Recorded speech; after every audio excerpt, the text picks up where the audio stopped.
The golden tree that rises in the world of Teyvat. This video is purely for entertainment and does not infringe on copyrights or laws. The rights to the novel and image belong to the original author. We do not claim ownership.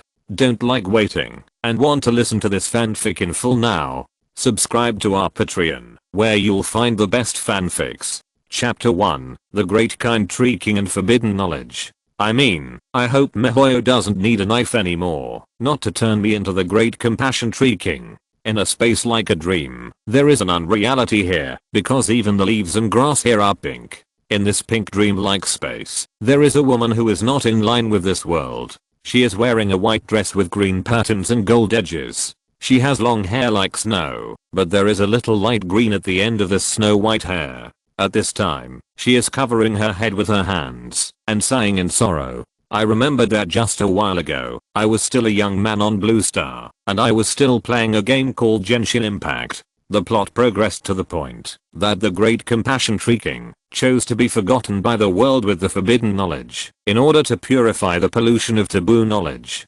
Ah, Mihoyo, you are so cruel. How can you bear to do this to such a gentle god? The young man complained uncomfortably. This plot made him feel like there was something stuck in his throat, and he felt like ants were crawling all over his body. If you are given a chance to redeem the Great Compassion Tree King, will you agree? In a trance, the young man felt a voice suddenly ringing in his mind. I will. As the young man answered affirmatively, a flash of light flashed in front of his eyes, and he became what he is now. As the memories of the Great Compassion Tree King continued to emerge in his mind, the person who came through was also assimilated, but it might be because of that voice, that the person who came through was still the one who dominated the main consciousness, and the experience and burden of the Great Compassion Tree King were all carried by the newly arrived soul. I'm sorry, I'm really too tired. You who were born from my consciousness, since you can't avoid it, then I entrust everything to you. I hope you can live well with me. In a trance, a gentle voice appeared in his mind, and finally the two merged together, both an outsider and the Great Compassion Tree King.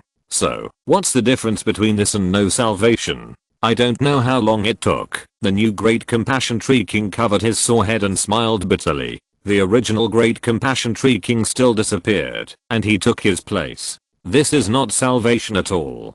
Don't be discouraged, you did save me, and I also share your consciousness through the fusion of souls. I know you can't accept this situation, but I didn't disappear. This situation is already good, isn't it? You are me now, and I'm still alive and well, but you can't sense my existence. We two have merged together, so don't feel burdened when you wake up. Now you are the Great Compassionate Tree King. But it's like this. What you see is what I see, and what you think is what I think. These all indicate my existence. Finally, I hope that you will not appear in front of everyone in Zumi again after my revival. Why is that?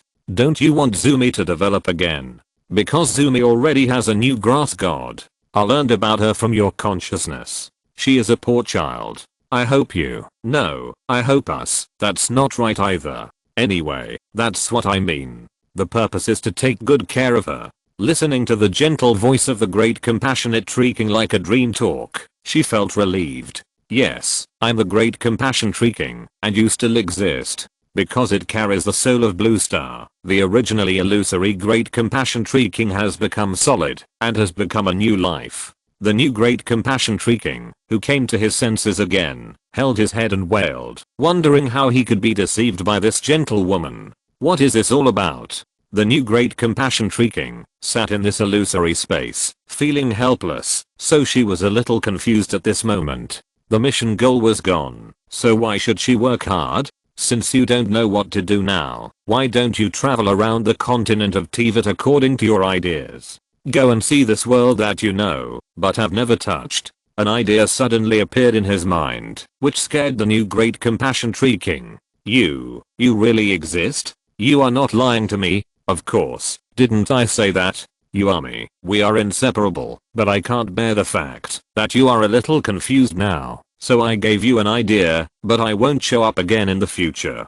Thinking too much will lead to schizophrenia. Okay, then, let's go and see it together. Well, don't talk to me in the future. Your thoughts, your consciousness, and my thoughts are all one. If you are happy, I'm happy. If you think this is right, then I will also think this is right. Understand?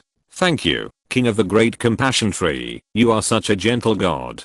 Puchy, who would praise themselves? I don't want to think about it anymore. I came out today because I saw that I was confused. I'm going to dive. This is the vocabulary of that world, which is very suitable for here. Don't call me from now on. I won't come out, even if you call me. Then the thoughts of King of the Great Compassion Tree could not be detected in my mind. When King of the Great Compassion Tree spoke in my mind, this feeling was very strange. Just like singing a double act, both of them were myself, but this feeling made people feel at ease. The King of Great Compassion Tree meant that he had to decide for himself what was going on outside. No matter what decision he made, it was equivalent to a decision made by two people together. But as for himself, she would still come out to help. How can I describe this feeling? It's not bad. Thinking of this, the corners of his mouth showed a graceful arc. Now let's get familiar with the power according to memory. Thinking of this, the King of Great Compassion Tree felt a surge of power in his body, and a slender grass elemental one-handed sword appeared in his hand.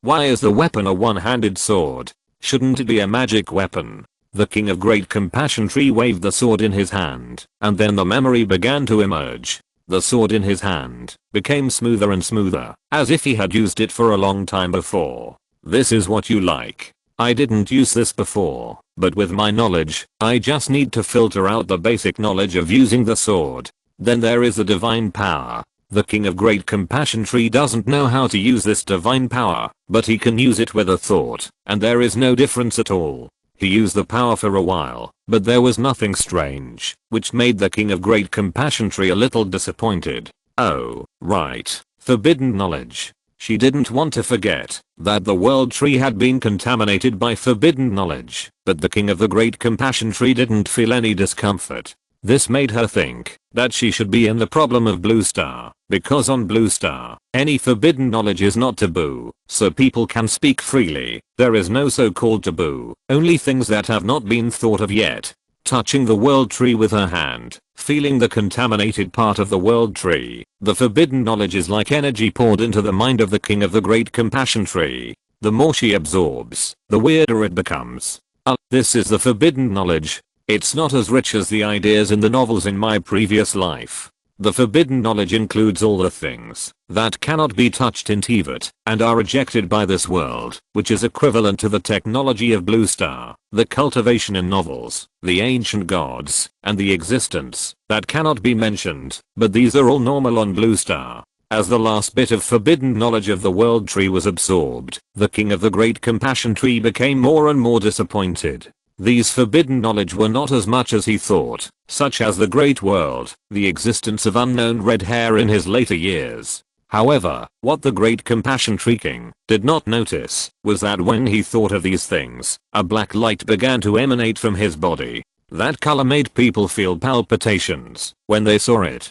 The Great Compassion Tree King knew too much, but the world could not exclude her as a foreign body. It was like a sealed bottle filled with nuclear radiation mixed in ordinary waters. As long as the object in the bottle did not leak, it would not bring a crisis to this area of water, and would not cause the world to have an immune reaction. Thinking of this, the Great Compassion Tree King seemed to have discovered the door to a new world, and his mind began to wander again. You can't let this knowledge leak out. This is absolutely not possible. This taboo knowledge is more terrifying than the taboo knowledge infected by the world tree. Why do you know so much? The Great Compassion Tree King, who had said before that he would dive, was blown up by the taboos in his memory again. Your question is very strange. Shouldn't this be something that everyone in our world knows? I see. No wonder you can absorb forbidden knowledge. It turns out that your world is so terrifying. That makes sense. Remember one thing. The knowledge you know is something that this world cannot bear. So you must not let it leak out. Otherwise it will bring great and irreversible harm to the world. I know. My goal is to save, not to destroy. Don't worry about that. Yes, after all, you are me. I was just too concerned. After the Great Compassion Tree King dived, the newly born Great Compassion Tree King had an idea, which was to use the forbidden knowledge that did not belong to this world to improve his strength. The newly born Great Compassion Tree King remembered a 9-leaf sword grass in the novel of his previous life. The tenacious vitality and the indomitable momentum could destroy countless stars with one sword. The newly born Great Compassion Tree King tried it and found that it could not be carried out. It was like you knew the principle of this thing, but you didn't have the intuitive feeling of the person, so you couldn't practice this grass sword technique. But even so, the forbidden knowledge can still replenish its own strength. As the forbidden knowledge continues to manifest, the power of the new Great Compassion Tree King continues to rise, and the original body is also developing towards perfection. This is the unchanging rule of the world. As long as the creature is stronger, it will lean towards the human form, and then continue to perfect until there is no weakness. At the same time, the world tree existing in Zumi is also growing with her improvement. Some may have forgotten. Chapter 2 Tassels. As the forbidden knowledge was absorbed by the new Tree King, the world tree began to regain vitality and grow vigorously. The huge branches began to extend outward, and soon it grew to more than twice its previous size. The world tree has revived? But why hasn't the Great Compassion Tree King appeared yet? Everyone in Zumi felt that the world tree began to regain vitality, as if something had awakened, but there was no trace of the Great Compassion Tree King's presence. The awakening of the world tree must be related to the Great Compassion Tree King, because only the Great Compassion Tree King can affect the world tree. This is the understanding of all Zumi people on this matter. I said that the little auspicious grass king is not the Great Compassion Tree King. Look, the Great Compassion Tree King has woken up now. Yes, so what should we do with the little auspicious grass king now? Why not send her to the Great Compassion Tree King for disposal? After all, she is also a new god. Do you think the Great Compassion Tree King would be angry if we imprisoned the little auspicious grass king for so long? No, the Great Compassion Tree King is a very gentle god and will never be angry. She will definitely forgive us.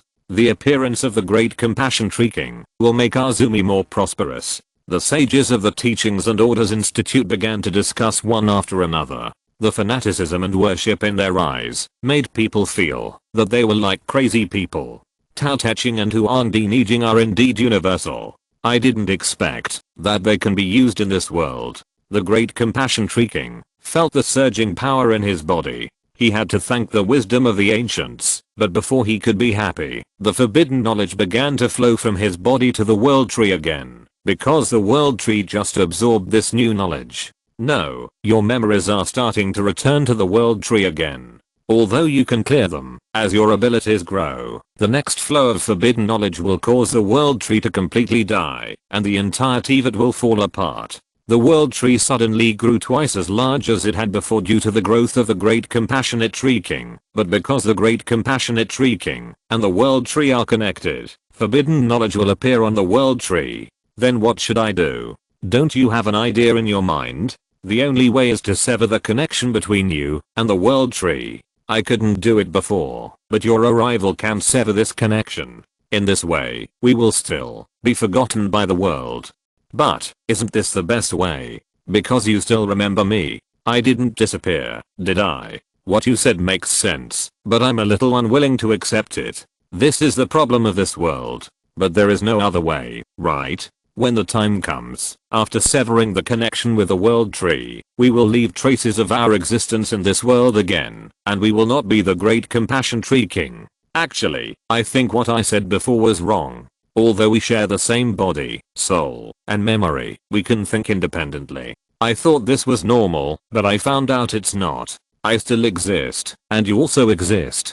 I thought time would dilute all this, but the taboos you knew today allowed me to break away again. Then can the two of us separate? Regenerate a new individual? No, because the soul has become a whole, which cannot be cut. Even if the soul is cut, the new individual is still half you and half me, just like a cup of water from Zumi and a cup of water from Liusu or Inazuma. The two cups of water are mixed together. No matter how you divide them, they are no longer the original 2 cups of water, because the 2 cups of water have been completely integrated together. Is that so? But this is not bad. I feel very happy, because there is a me who can talk all the time. Hey, what are these things? Don't worry about these. With your knowledge, I also know that this world is a created game world. The whole world will follow the plot, and Zumi's future has been determined.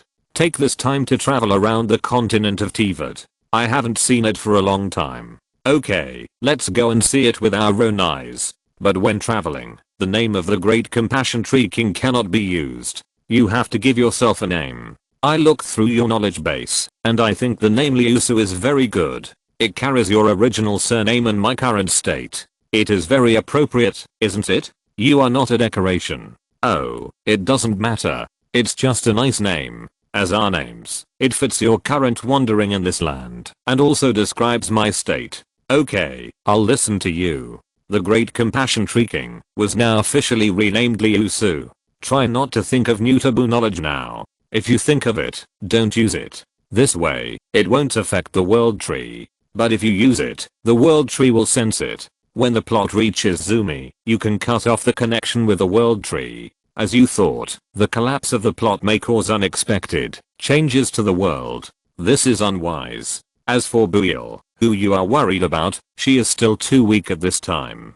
She still needs to grow up, and now I'm able to take care of her. After this time, the Great Compassion Tree King in his mind began to become active, and began to tell Liusu his thoughts and opinions. It seemed that he hadn't spoken for hundreds of years, and now his mind was particularly active. The Great Compassion Tree King said in his mind. Liusu was listening, and was also silently cultivating her body, because her body was a little damaged at the beginning. After all, the Great Compassion Tree King was already dead. Although Liusu traveled through time, and made the Great Compassion Tree King's body have a physical body, this was just a concrete energy body, not a real body, and the current goal was to solidify the body. The Great Compassion Tree King observed Liusu's movements and spoke in his mind. It was okay if Liusu didn't reply, because she knew that Liusu was condensing her body and didn't have time to reply to him now. But in this way, Liusu's emotional response could still be received.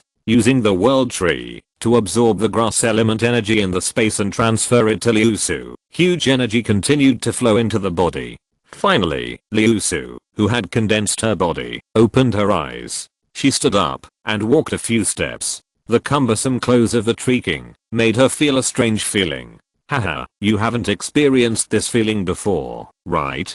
The Great Compassion Tree King noticed Liusu's embarrassment and smiled to comfort her, but this comfort made Liusu even more embarrassed. Let's go, let's set off towards the stars and the abyss. The Great Compassion Tree King in her mind said happily, which was completely unrelated to her gentle voice. Liusu helplessly listened to the Great Compassion Tree King's childlike joy.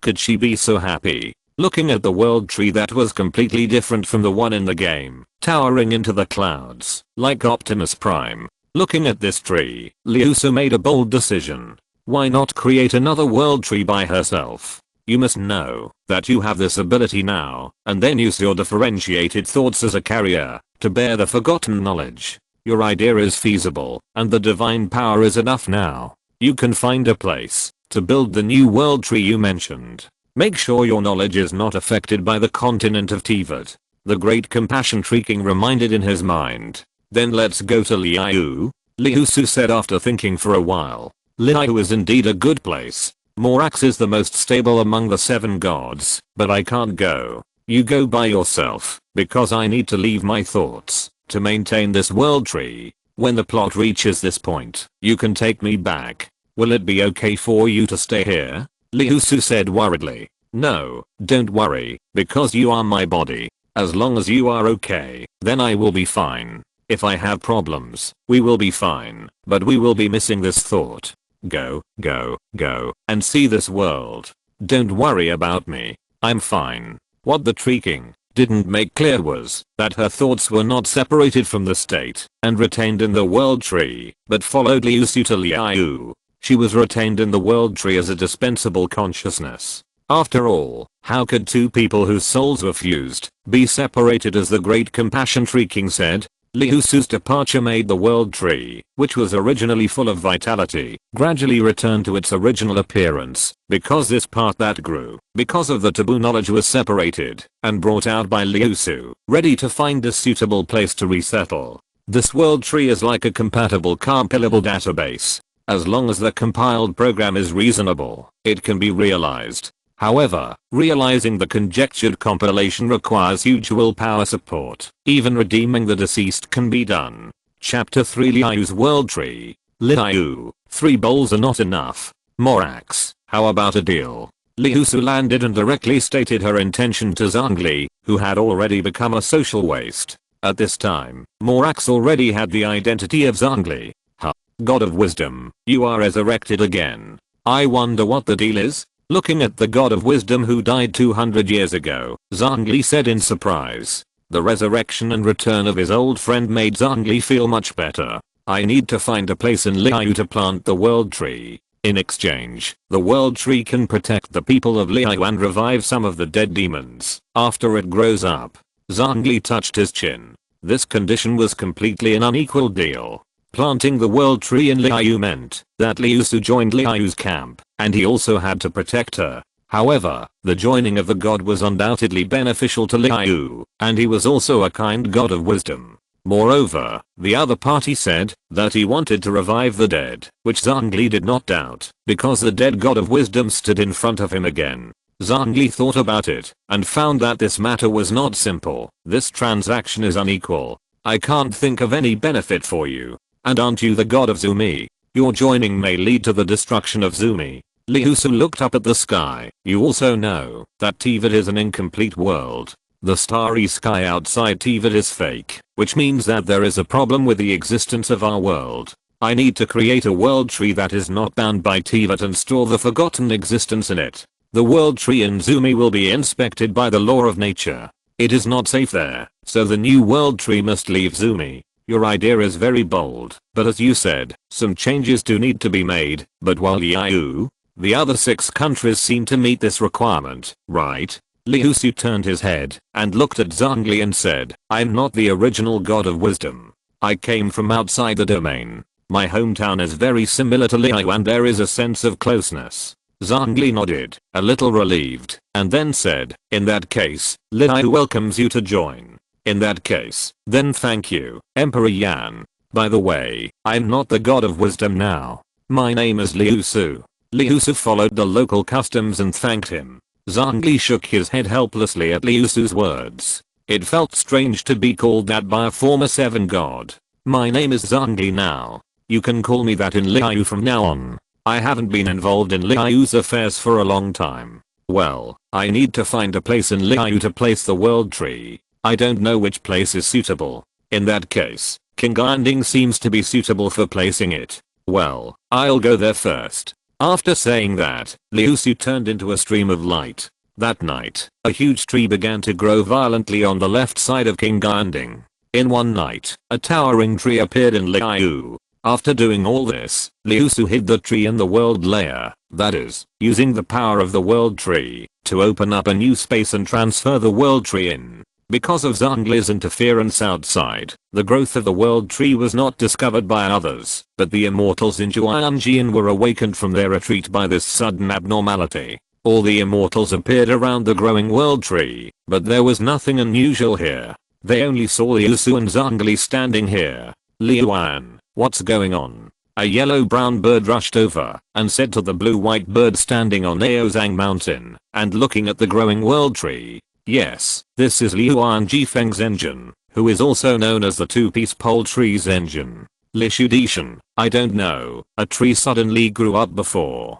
Liuan Jifeng's engine pointed to the empty place in front and said, Liuan, there is no tree here? Are you seeing things? Lishudishan's engine said with a puzzled look. No, I'm not mistaken. There is indeed a towering tree growing in front. Liuan is not wrong. There was indeed a tree here before, but it was hidden. This is a contract I signed with the new demon god who joined Liu. Zhongli suddenly appeared behind the two immortals and said. Master Liuan Jifeng heard a familiar voice behind him and said, so that's how it is. Since the emperor has agreed, then we have no more doubts. Master Lishudishan also agreed with Master Liuan Jifeng's opinion. What the emperor decided must be a good thing. However, he still asked Zhongli curiously, Emperor, who is this new demon god who joined Liu? Zhongli looked at the growing world tree with the enhanced version of the void terminal given by Liusu. Green energy was continuously emitted from the world tree and spread to the entire Liu. If you look closely, the shape of the energy is an illusory leaf. Zhongli reached out and took the floating green leaf in front of him. Soon the green leaf merged into his body. This energy was slightly healing his wear and tear. Although this power was insignificant to him, it was very effective for ordinary mortals. Zhongli turned his head and nodded to the direction where Liusu was and said, "Thank you for your thoughtfulness. The blessing of the God of Wisdom can save the people of Liu from some unnecessary disasters and fill their bodies with vitality. You should have heard of this, the God of Wisdom." Zhongli explained to the other immortals. Liu and Feng's engine asked in surprise, "Is it the God of Zumi next door? But why did the God of Zumi join Liu? She doesn't want her own kingdom?" This is a long story. To put it briefly, she is no longer the God of Wisdom. Zumi has given birth to a new god. Because of some coincidences, she has revived and signed a contract with me. This contract is something I cannot refuse for Liu now. I see. Liu and Feng's engine understood what Zhongli meant. That is, what Zhongli did was beneficial to Liu. "Zhongli, the world tree has been installed. I will give you the authority so that you can back up your memories to the world tree. Because this tree is not related to Teyvat and is outside the world, it can keep your memories from being modified or deleted by this world." Liusu, who was far away, installed the world tree, turned around and saw the three people standing on Mount Aozang, and flew over to say, "What does this memory backup mean?" Liusu answered Zhongli's questions. "It means to copy a copy of your current memory into this world tree, and this memory will be kept in the world tree as a backup. Because your current memory and the memory of all Teyvat are affected by the world tree of Sumeru, I do this just to prevent your memory from being affected by the world tree of Sumeru in the future." "Why do you do this?" Zhongli asked puzzledly. "This world is incomplete. I'm sure you understand that the passage of time will change everything and distort reality. Even the world tree that carries all the creatures in Teyvat will be affected by the forbidden knowledge. I'm doing this just as an extra insurance. You know, if the copy of your existence in Teyvat is deleted, then the whole world will forget your existence. Moreover, all the creatures in Teyvat are formed by relying on the world tree. There is only one outcome for those whose existence is deleted by the world tree, and that is complete annihilation from this world. Even any trace of his existence will be erased. If the world tree in Sumeru erases a person's existence, then all of your memories will be affected, and your memories of his existence will disappear. This is why it is said that the starry sky of Teyvat is false, because the whole world is false." After listening to Liusu's explanation, Zhongli suddenly realized, "So that's it, I understand." Zhongli closed his eyes and connected his consciousness to the world tree, backing up all his memories to this new world tree. After a while, he opened his eyes. This feeling is wonderful. After doing all this, Zhongli felt that his memory seemed to have been sorted out and became clear, without the suppressed chaos before. Memory, existence, is really terrible. It turns out that this world has such a deeper problem. However, are you really okay to tell me all this? Zhongli suddenly thought of something and asked Liusu. This kind of thing should not be known by him. But at this time, he also understood why the Heavenly Justice Maintainer asked the God of Wisdom to stay in the World Tree when fighting against Canria. If the World Tree suffered an accident, then Teyvat would also face a huge crisis. I'm different. Now I'm no longer a person of this world, so the consciousness of this world has no effect on me. But now I still cannot be discovered by the Heavenly Justice and the Maintainer. I need to be more stable. But, do you believe what I said so much? After Liusu finished speaking, she smiled and said to Zhongli. Zhongli replied, haha, I have my own understanding of the true judgment of things. At this moment, I think you are trustworthy. What Liusu said was just like the plot of the original god. Because the great compassion tree king voluntarily let himself be forgotten, all the plants and trees in Teyvat, including the gods, forgot her existence. Any traces of her existence were erased. Only the traveler remembered these, because the traveler's memory was not affected by the world tree. Well, you should also print a copy of your memory in the tree. Zhongli turned to the two true lords and said, Emperor, but what should we do? Liusu true lord asked in confusion. I forgot, you take this with you. Liusu took out a void terminal and said to the two immortals, well, According to Liusu, the two immortals printed a copy of their memories into the world tree. Zhongli, I taught you the authority of the world tree before. Now you can check and manage all the functions of the world tree. The world tree is like a supercomputer with unlimited computing power. The people of Teyvat are connected to the world tree like a computer. Oh, what about you? In Zhongli's impression, the world tree is just like the body of the grass god. The world tree is also the core of Teyvat. The grass god left it to protect the world tree, but now Zhongli can feel that he has the authority to control the world tree. Hey, I'm different. I don't need to carry memories. After all, the existence of this world tree is still carried by a trace of my soul. For example, I made a super external brain. I give this brain to you, but I'm not affected by the world, so I don't need this external brain. And the main ability of this tree is to protect your memories, but there is also an interesting ability, that is, you can collect traces of the existence of the demons you know in the world tree, as well as collect people's wishes. When these reach a certain amount, the world tree will resonate, and the demon can be successfully revived with this demon, so what to do next depends on you. Liusu explained, telling Zhongli the principle of the world tree, meaning that this world tree is not her body like the world tree in Teyvat, and the world tree in front of him is just a manufactured storage device. Can this be used to revive the demon god?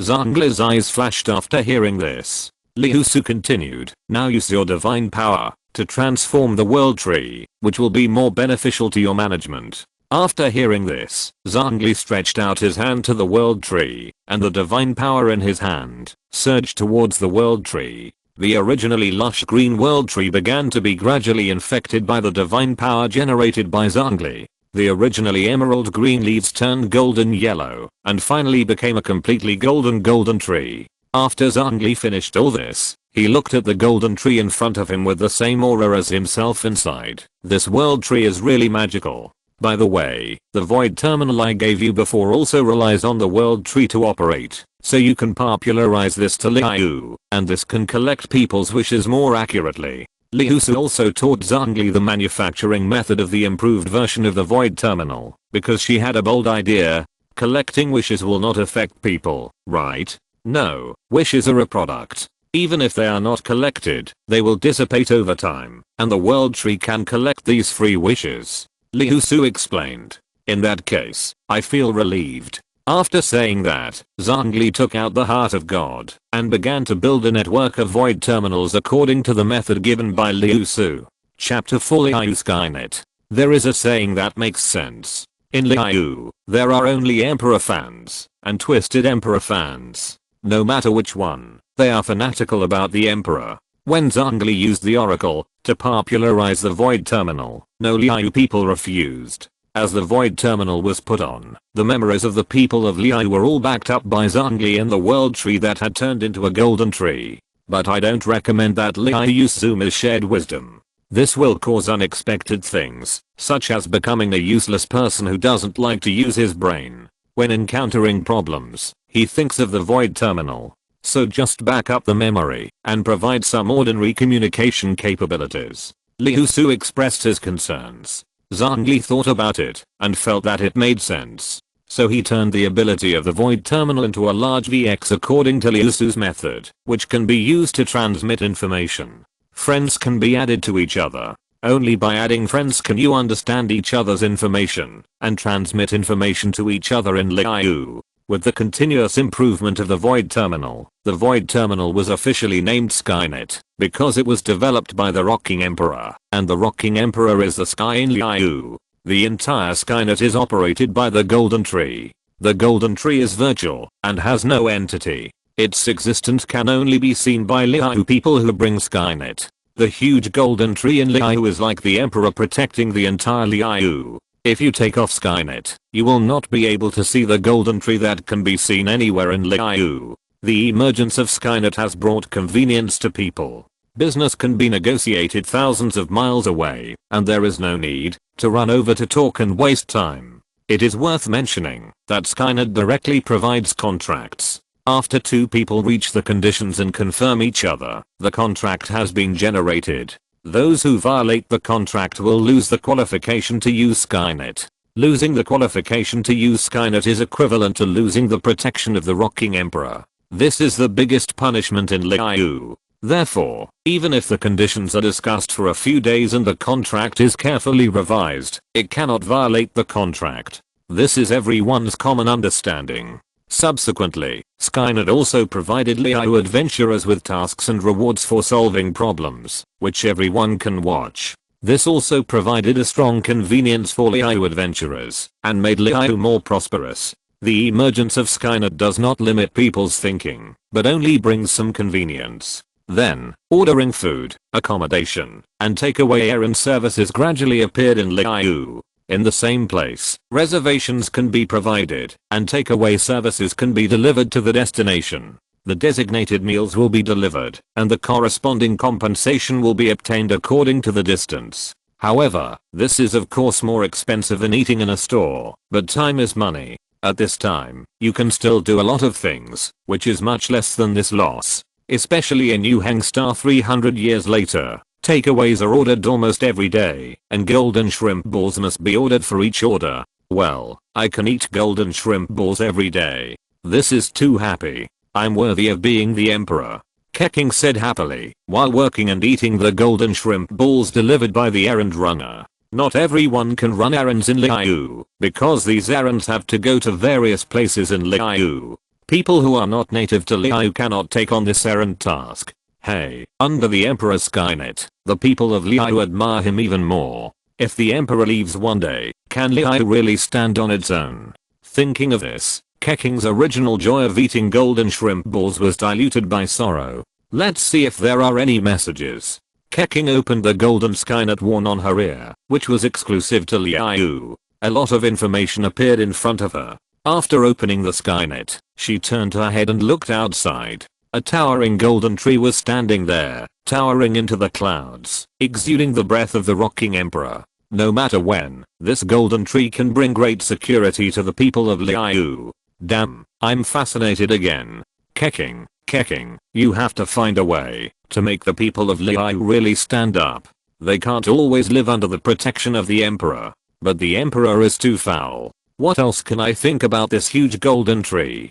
Keking shook her head, threw away the thoughts in her mind, and dealt with her work seriously. Beep, beep, your working time has reached 4 hours. Skynet has forced your work template to stop.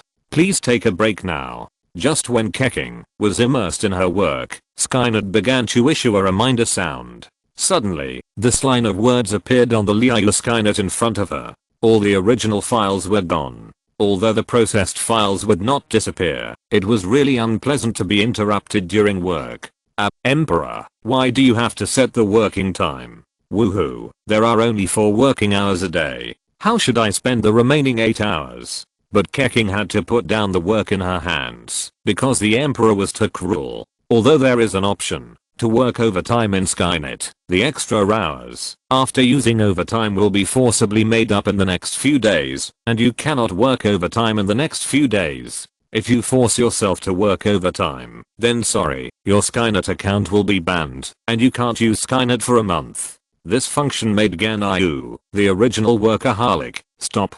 In the words of the Emperor, the people of Liu should not work so hard and overtime every day. Work is to make Liu a better place. Now we should stop and feel this beauty. Therefore, it is impossible to work overtime, and we have to rest during holidays. If there is something on holidays, then the holidays will be made up on weekdays, so the rest time of the year cannot be avoided. Although it is hateful for the Emperor to do this, it feels so warm. I will definitely work hard to make Liu a better place. Keking put down her work, stood up, and clenched her fists towards the golden tree, saying seriously, as if she was making a promise to the Emperor. But what Keking didn't expect was that these were all ideas from Liusu, and the Emperor was just an executor. However, this gave everyone a lot of rest time and spending time, which made Liu earn more than before, and the enthusiasm for work was also strengthened. Work when you should work, and rest when you should rest. These are all the same. There are 4 hours a day. As long as Skynet detects that you are working, it will count the time. No matter when, you will be forced to leave work after 4 hours. So according to this, Liu is divided into 2 hours in the morning and 2 hours in the afternoon. All kinds of work are staggered under the arrangement of the Liu 7 stars to ensure that Liu can operate normally. The only thing is that the working hours are reduced, but the results have not changed. On the contrary, they are better. At the same time, Zhongli was slacking off at a small tea stall, and Liusu and Ganyu were also sitting here. Zhongli took a sip of tea and looked at the current Liu and said, "Liusu, your idea is really good. Now everyone in Liu has a new vision. This is what I should do. People can't always live under hard work. They should also experience the beauty of the world appropriately, right? Just like Ganyu, she only knows how to work overtime every day. How can she have time to rest? This shouldn't let her have a good rest." Liusu replied with a smile, and then glanced at Ganyu sitting next to her. "Xianjun, I'm not." Ganyu heard Liusu's words, and showed an uncomfortable expression on her face. She had taken a month's vacation. In Liusu's words, she worked too long, and she would take more vacations in the future, taking a vacation every 3 or 5 days, to make up for the extra overtime in the past. This was undoubtedly a bolt from the blue for Ganyu, but this forced stress made her spirit and complexion much better, and she no longer fell asleep wherever she went like before. "You should rest more. There are 7 stars in Liu, and there are so many people here. You can't exhaust yourself, right? Come and have a cup of tea, the taste of Kingsin." After saying that, Liusu poured Ganyu a cup of tea and added some Kingsin in it.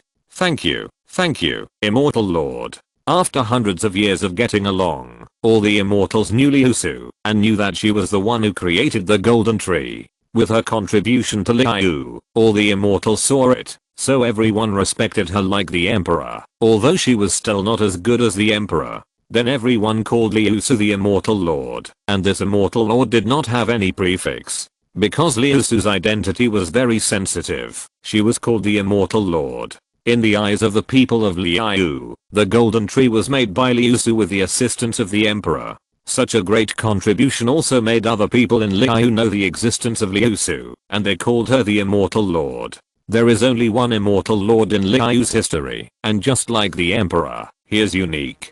Chapter 5 Planning. A star of change has appeared in Mondstadt. You should have noticed it. Oh, is it the alien twin stars? I also noticed that she is different. Why? Have you decided to retire? Yes, Liu has developed to the point where it no longer needs gods. Then what about the golden tree? This is not easy to deal with. It's okay. The immortals all know that the golden tree was created by you. My departure is not important. The golden tree will still be there. Just announce this when the time comes. Really? You want to push me out? No, absolutely not. I want to slack off too. Hearing Zhongli's words, Liusu widened her eyes and refused without thinking. Then think of a way to have the best of both worlds. It's been so long, and I should take a vacation, Zhongli said while drinking tea, his tone very relieved. Liusu thought for a while and said, well, forget it.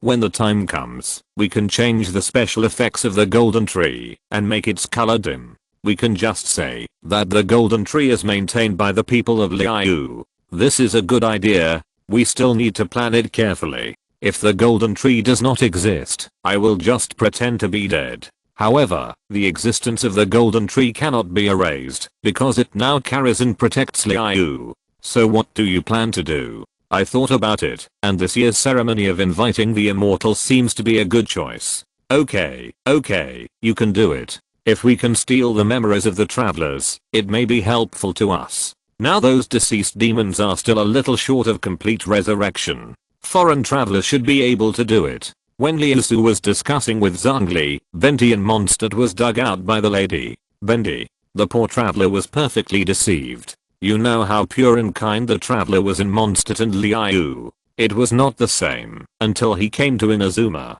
He became so despicable. This is also related to Wendy and Zhongli. One is a Mondstadt wine drinker, and the other is a Liu street kid. They refresh the traveler's understanding of the gods. As for the next stop of the journey, I suggest you go to Liu. It is a country of contract. The old man is also the oldest god. I hope it will be helpful for you to go there. Liu? I see. Let's go, Payman. Finally, after communicating with the wind god Barbatus in Fenkidi, the traveler eyeing chose Liu as the next destination. Hey, traveler, did you notice that when we entered Liu, we found that the people of Liu wore a golden earring on their ears? After entering Liu, it was found that the people of Liu all had a golden heart-shaped earring on their ears that fit perfectly with their ears. When passing by, some people's earrings would emit a flashing light, and at this time that person would stop, as if they had received some message. Yeah, I don't know what's going on. You see, they put away the ear ornaments when they left Liu. It seems that this can only be used in Liu. Aang observed and found that when Liu people walked into Mondstadt, they would put away the ear ornaments and put them in their pockets. Payman pointed at the passerby who stopped and said, at this time, let's find a local to ask. Excuse me, what are the things you wear on your ears? At this time, Payman completely acted as the traveler's external mouth. You are talking about this. This is Skynet. Every Liu person has it. An unknown passerby in Liu heard the words of the outsider and answered. This is not the first time that a foreigner has asked, and it is not a secret. Skynet? What is that? Payman asked. This was made by the Emperor. It brings convenience to every Liu person. We can leave messages to friends anywhere in Liu, and offer bounties, adventure commissions, and the like. Skynet is connected to the golden tree made by the Emperor, and it coordinates the thoughts of all Liu people. However, outsiders cannot see the golden tree. Payman turned to Aang and said, it sounds like the gods of Liu are omnipotent. Just like the god of wisdom and Zumi. Well, why did they take down the Skynet as soon as they left Liu? Because Skynet can only be used within Liu, because Liu is being watched by the Emperor. The Emperor's divine power affects the entire Liu, but it has no effect outside of Liu. In order not to be noticed by others, taking it down is the easiest choice, so as not to be noticed and questioned in foreign countries. So that's the case. Is this the country where gods walk with the gods? Sure enough, it's much more reliable than Wendy, that god who's idle all day long. Payman said, and complained about Wendy. So that's how it is. Each god has his own kingdom. Since this Skynet is operated by the power of the god of rock, it can't be used outside of Liu. Aang listened to the conversation between the two and thought on the side. Payman showed a very interested expression and asked, then can we also get this Skynet? For outsiders, you can go to the General Affairs Department to get Skynet, but it's a trial version, which is different from the one used by Liu citizens. It only allows calls and accepting bounty commissions, but you can also add friends who have Skynet, and some functions are unusable. Yeah, thank you for helping us answer. We got it, traveler. Let's go to Liu now. You're welcome. The Liu man said and left. It seems that Liu is developing very rapidly. Oh, I forgot to ask when the invitation ceremony is. Let's hurry up and go to Liu port to find out. Wow, it's so big. Is this Liu? Passing through the stone gate in the north of Liu port, we came to the place near the sea, where we can directly see all the scenes of Liu port. Aang also looked at the magnificent Liu harbor with emotion, the ancient style buildings, the harbor with countless large and small ships moored, the huge Liu harbor with no end in sight, and the huge buildings floating above Liu harbor. How beautiful. Is this Liu? It is worthy of being the country governed by the strongest of the 7 gods, the god of rock. You should know that Liu harbor is the trade center of the entire Teyvat. Although I already knew it before, it is still so shocking to watch it now. Traveler, let's go. Let's enter Liu harbor now and ask the locals when the ceremony of inviting the immortals will start. If you miss it this time, you have to wait another year. Okay. The traveler took Payman and walked directly into Liu harbor through the gate of Liu harbor. The 1,000 Rocks army guarding outside just glanced at them and didn't ask anything, because under the function of Skynet, those with malicious intentions will be displayed with a red border, those with bad intentions will be displayed with a yellow border, and normal travelers will be displayed with a green border. The yellow and green 1,000 Rocks army will not stop them, but will only attack the red ones. In the eyes of the Emperor, it is okay to have ideas, as long as you don't act on them. You can't turn people away just because they have ulterior motives. But the red ones are different. They come with malice. and Liu doesn't welcome them. Entering Liu port, the traveler and Payman are like bumpkins entering the city, curiously observing the buildings of Liu. The locals of Liu are not surprised by this situation, because every foreigner who arrives for the first time will show this expression. This situation is caused by the emperor, which undoubtedly makes the people of Liu worship the emperor to an unprecedented height. Chapter 6, Ceremony of Inviting the Immortal. The traveler and Payman also slowly recovered from the shock. Okay, let's go ask the locals about the 7 stars invitation ceremony. I just forgot about it. Payman came back to his senses and shook his head cutely to calm down. The rock god Morax is the god of Liu. The Mora we use is also named after him, but it is very impolite to call Morax directly in Liu. If you do this, the people of Liu will dislike you and think you are an unreasonable foreigner. So we have to follow the local customs and call the rock god the rocking emperor or the rocking. Payman reminded the traveler as he walked. You are foreigners who come to see the 7 stars invitation ceremony, right? It's very lively. I haven't watched it for decades. This may be a classic that the locals will not watch. However, I hope you have a pleasant journey. Liu welcomes you. Before Payman could speak, he was interrupted by the young man in front of him and said a lot of words, which made the traveler confused. Let's find the next person. He looks very busy. Payman said to the young man who left in a hurry. Is the ceremony of inviting the immortals not taken seriously in Liu? Why is that? Of course not, because the event of the ceremony of inviting the immortals will be transmitted to every Liu person through the Skynet, because the place for the ceremony of inviting the immortals is too small to accommodate so many Liu people. Basically, all Liu people want to go, especially businessmen who do business. In addition, there are many foreigners who come to watch. In order to avoid being too crowded, people basically don't go to the ceremony of inviting the immortals. Payman just finished speaking when he was interrupted by a woman passing by. Moreover, now the ceremony of inviting the immortals can be transmitted to every Liu person through the Liu Skynet, just like watching it on the spot. So that's how it is. No wonder. Payman expressed his understanding. When does the 7 stars summoning ceremony begin? Oh, if you hadn't told me, I would have almost forgotten it. It was the order of the Jia King. The working hours are limited, and the summoning ceremony is today. The woman said in annoyance. 4 hours of work a day is not enough, but this is set by the emperor. As a Liu person, she cannot disobey, otherwise she will be banned. The Jia King will give an oracle every year to guide the direction of operating Liu in that year. Last year, it was Yu Heng Star, one of the Liu 7 stars, who invited the oracle. Liu 7 stars? The traveler asked curiously. Payman said proudly, I know this. Just like Mondstadt is a free city-state, Liu is a country of contract, advocating business and trade. The 7 major merchants representing the 7 commercial cities, the Liu 7 stars, are the actual controllers of this country. Oh, foreigners always say that. The woman sighed and expressed dissatisfaction with Payman's answer. But the real controller of our Liu will always be the Jia King Emperor. The 7 stars are human. The emperor is a god. The god of freedom is not in Mondstadt, but our god is forever. Moreover, we have a new powerful immortal king. Her status is not much lower than that of the emperor.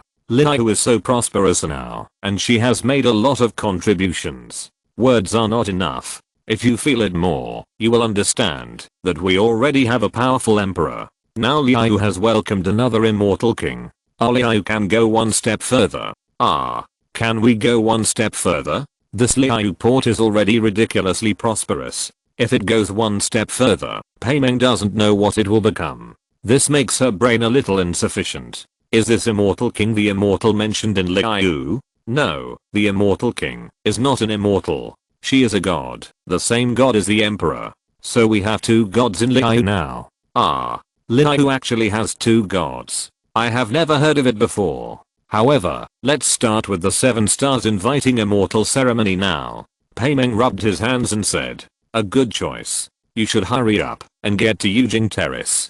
Just go to the higher ground. Well, thank you for your answer. Let's go.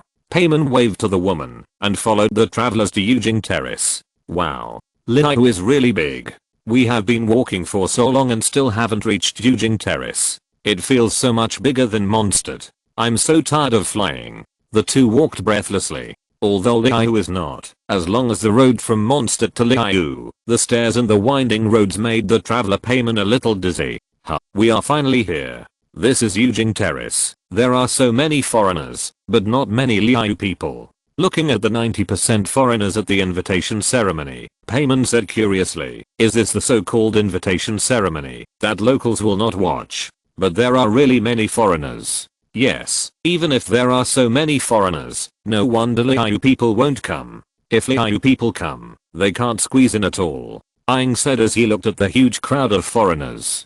Hey, is this your first time in Liu? Actually, this is my first time to watch the 7 stars invitation ceremony. After Aang prepared to burn incense according to the procedure, a foreigner next to them said to them, look. That is the Xiangquan star among the 7 stars of Liu, Lady Ningguang.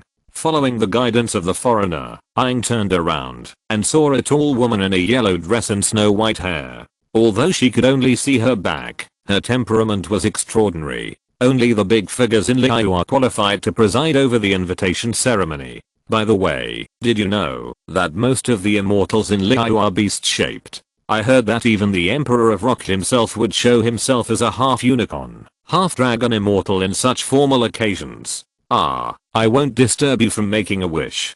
Come, I'll give this place to you. After Aang made a wish, she started talking to Payman again. Okay, we've made our wishes. Now let's wait for the ceremony to officially begin. Let's go to the crowd first. The traveler said as he squeezed into the crowd. Soon, the time was up, and Ningguang began to perform a ritual. As she continued to form seals, a golden energy rushed into the sky. The originally clear and sunny sky suddenly became dark clouds, accompanied by lightning. This made Ningguang panic. In the past, there were golden clouds, but why were there dark clouds today? Sure enough, with a loud bang, a half-unicorn, half-dragon immortal body fell down and hit the center of Yujing. Ningguang looked at the scene in front of her in disbelief, but the information displayed by Skynet did indicate that the body in front of her was that of the rocking emperor. She turned her head and saw that the towering golden tree began to dim, and the leaves fell on the land of Liu.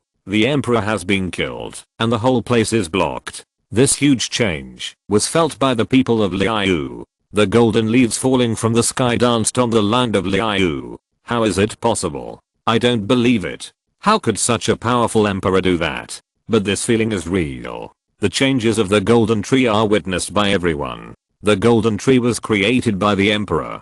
This situation means that the emperor is really in trouble, and it is still during the ceremony of inviting the immortals. This change made Aang dumbfounded. He was told that there was no god before he even saw Yan Shen, and they are still the most suspicious people now. With the entry of Kainan army, Aang plans to run away. Because this is an unknown god, if it is related to the heavenly justice maintainer, she will suffer. Although it is not certain whether this god is related to the heavenly justice maintainer or not, Aang also has many secrets that she dare not gamble with, so she can only leave first. Chapter 7, Young Master. Is that the traveler? He looks extraordinary, and he is indeed someone who can change the situation in Teyvat. At the same time, in the sky, Zhongli looked at the crowd below, watching Aang and Payman dodging. You are just going to give up. What should I do? Won't the next thing fall on my head? Or should I die once? Liusu felt uncomfortable. Zhongli's move was really amazing, but now Liu has another one. If it was before, it would be fine, but now there is another god, and the people of Liu will definitely look for her. Zhongli clenched his fist and coughed twice. From a universal rational point of view, this move is not impossible. Forget it, as long as you are happy. Anyway, I haven't shown my face many times. No one knows who I am. I can just pretend to be dead. Although he said so, the people of Liu below will not forget her. The emperor was killed, but we still have the immortal king, Lord Ningguang. Please try to communicate with the immortal king. A voice came from the crowd. She also heard what the crowd said. She had thought about it before, but the immortal king had only appeared a few times, let alone how to communicate. Ningguang said helplessly, the immortal king comes and goes without a trace. There are few stories about her in Liu. I can only try. Ningguang could only bite the bullet and communicate, but even if Liusu heard it, she would pretend to be dead on the side. I can't see, I can't hear. After waiting for a long time without success, Ningguang gave up. She could only ask someone to clean up the scene and secretly send the body of the emperor to the Golden House. Originally, all this would of course be noticed by the immortals, but Zhongli used his divine power to cover the eyes of the immortals so that they could not feel it. Liusu was hit on the head by Zhongli's pot that fell from the sky. You made me feel uncomfortable. If the immortals know about it, won't the blame be on me? Zhongli waved his hand indifferently. It's okay, just don't show up when the time comes. What you said makes sense. I'll go to hide first. Goodbye. After that, Liusu left in a flash. I hope the people of Liu can survive this crisis. If not, we can only call her to take charge and then perform the ceremony of inviting the immortals again. Zhongli was very satisfied with his idea. After all, this time he might really be able to retire. Below, the ceremony of inviting the immortals was already a mess, and the Kyanine army began to check one by one. They are here, catch them. When Aang was about to leave, she stepped on a piece of glass and made a sound. The Kyanine army turned around and found them. Aang knew that she was discovered, so she turned around and ran, but when she reached the corner of the stairs, she found the Kyanine army coming up from below. At this time, Aang was surrounded. Where are you running to? The voice of Kyanine army made Aang realize that she would not be able to run away, so she could only take out the edgeless sword and prepare for battle. Miss, be careful and don't move. Suddenly, several water arrows flew out from behind Aang, knocking the weapons out of the hands of the Kyanine army surrounding her. A yellow-haired man suddenly appeared, and his hands transformed into water blades to knock the Kyanine army who had lost their weapons to the ground. Follow me, follow me. The voice of Kyanine army came from behind again. Follow me. Aang hesitated for a moment but still followed, because the people in front of her should not be in the same group as the Kyanine army. Wow, I'm so tired of running.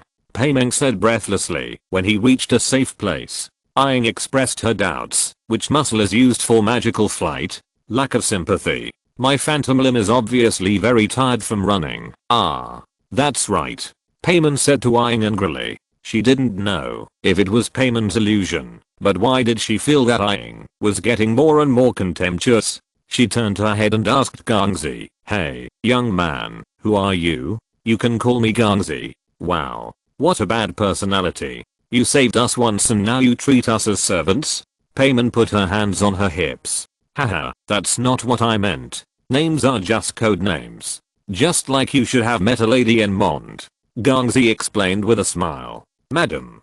Gangzi. While Paimon was still thinking, Aang had already taken a fighting stance. Paimon realized belatedly and asked, are you the executive of the Fachu? Ah, don't be nervous. I'm not here to fight with you. The lady left a bad impression on you, did she? Alas, that woman. I don't like her either. Okay, let's all forget what that woman did for now. I'm here to help you. In response, Aang expressed his doubt and said with disdain, go. Haha, don't be like that. I'm here to help you. I'm not a bad guy. At this point, Gangzi paused and continued, I may be a bad guy, but I'm not here to cause trouble for you. Can you please not think about knocking this person down right away? Gangzi's words relaxed Aang's prepared fighting posture. Haha, thank you for your grace, knight. I've heard about your deeds in Mondstadt, so I paid a little attention to you at the ceremony just now. Because of this, I know you haven't done anything suspicious. I guess there must be someone else who assassinated the gods. But it's a pity. As envoys of the Kingdom of Winter, the Fachu will definitely not be trusted after such a big thing happened. The 7 stars that rule Liu always have too many doubts about us. Aang listened to the young master's narration without saying a word. Paimon interrupted after the young master finished speaking and said, I think this is the fault of the Fachu. Ha ha ha. Should I deny it? The young master smiled awkwardly, then put away his expression. Forget it, it's a good thing to keep a distance between strangers. Anyway, I'm used to this kind of wary eyes. We can't stay here. We must know the old saying of Liu, walls have ears. Little did they know that the conversation between the young master and Aang was conducted under Zhongli's nose. He stared at the two people below. Zhongli stroked his chin and said, well, from now on, the bills will be sent to the Northland Bank. Zhongli watched the two walk to the Northland Bank. Payman walked to the door of the Northland Bank and said, Northland Bank. The young master replied, yes, this is the bank opened by the Kingdom of Winter in Liu. Although Liu is the most important commercial center of Teyvat, our country is also very rich. After hearing the young master's words, Payman replied sarcastically, yes, a poor country can't afford a diplomat who is so arrogant to the Knights of Favonius. The young master could only use laughter to cover up his embarrassment, and then took out a package from his pocket. Here, this is for you. This is. Aang opened the package and found a yellow talisman paper. To put it simply, this thing is a token. It's a token that will make the three-eyed five manifested immortal not harm you. You mean immortal? Does this work on the immortal lord as well? I don't know. The Liu immortal lord should not be considered an immortal, right? After all, I haven't seen him either.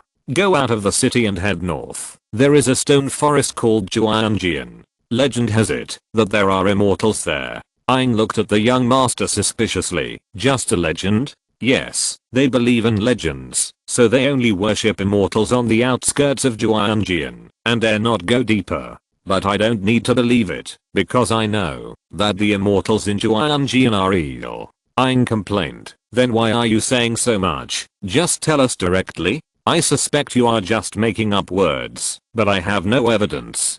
Paimeng asked from the side, why do you want us to find immortals? The young master smiled and answered Paimeng's words. Little guy, why do you think people in the world seek immortals for? Some people seek wealth, some seek medical treatment, some seek marriage, and you just want to seek justice. Justice? Yes, it's fair. The 7 stars sent out the 1,000 Rocks army to search for the assassin among the spectators. But can a mortal assassinate the war god who swept through thousands of armies? The Rocking Emperor has never abandoned his divine power. This rough response is not up to their standard. It's suspicious. Aang thought for a while and said, to cover up the real murderer. Maybe, after all, there is another god in Liu, or to cover up something else. I can't say for sure. Now, the Northland Bank can't delay the 1,000 Rocks army's search indefinitely, but immortals have no taboos. If you're listening to this novel on a channel other than Fanfic World, it means they downloaded and uploaded it without effort.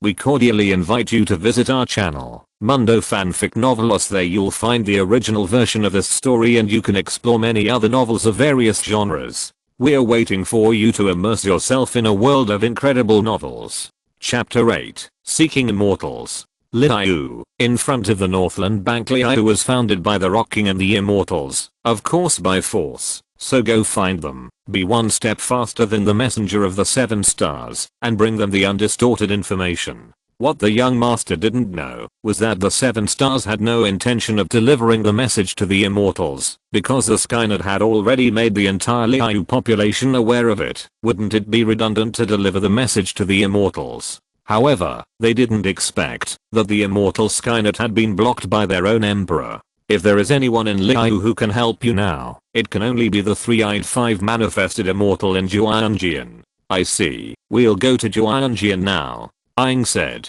His eyes followed the traveler and Payman away until they disappeared in the distance, and then Zhongli retracted his gaze. I hope the immortals can understand what I mean. Liu really needs a change, otherwise Liu can only grow under my protection. Thinking of this, Zhongli shook his head and began to walk towards a familiar place. That's right, the small teeth stall. Liu, are you off work? I'm here for a free meal.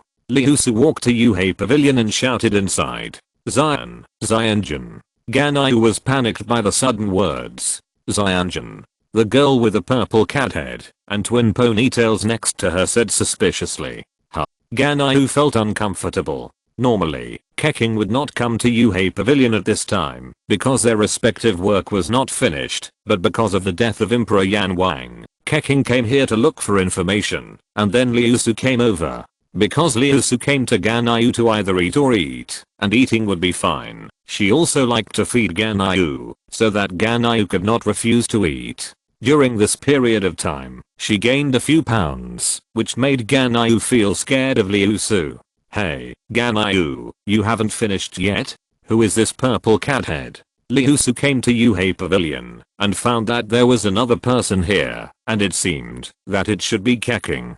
Purple cat head? How rude. My name is Keking, and I'm Yuheng Star among the 7 stars of Liu. Although she felt offended, she could not get angry at the gentlewoman in front of her who was wearing a white dress in Liu style, embroidered with green patterns, with gold trim on the sleeves and neckline, and leaf green hair and eyes. She could only mutter, "So you are Yuheng Star. You are as vigorous and resolute as the rumors say. Not bad," Liusu said as she looked at Keking. Keking felt a little shy when she was looked at by Liusu. Why did such a gentle person have such a sharp gaze? She felt that she was seen through. What's wrong with you, Keking? Do you have a fever? Why is your face so red? Ganyu asked worriedly, looking at the blushing Keking. Keking quickly rejected it. Did she tell Ganyu that she was embarrassed to be looked at? She pretended to be calm and changed the subject, saying, I don't have it. Is this the Immortal Lord? Really? Don't tell anyone else. The Immortal Lord doesn't like to be disturbed, Ganyu explained, but when she saw Liusu, who turned around and looked at her with a smile, she felt that it was all over. The identity of the Immortal Lord was exposed, and she couldn't hide from it anymore. Keking hesitated and spoke. She didn't think it was Liusu who did it. She had suspected it before, but the moment she saw Liusu, the doubt was dispelled. Immortal Lord, about the death of the Emperor. Morax? He is alive and well. Liusu glanced at Keking and calmly said something that made her pupils shrink. Really? Then why did the leaves of the golden tree wither? Because it's autumn. The golden tree has to change its leaves. Yes, is that so? Then why didn't it happen before?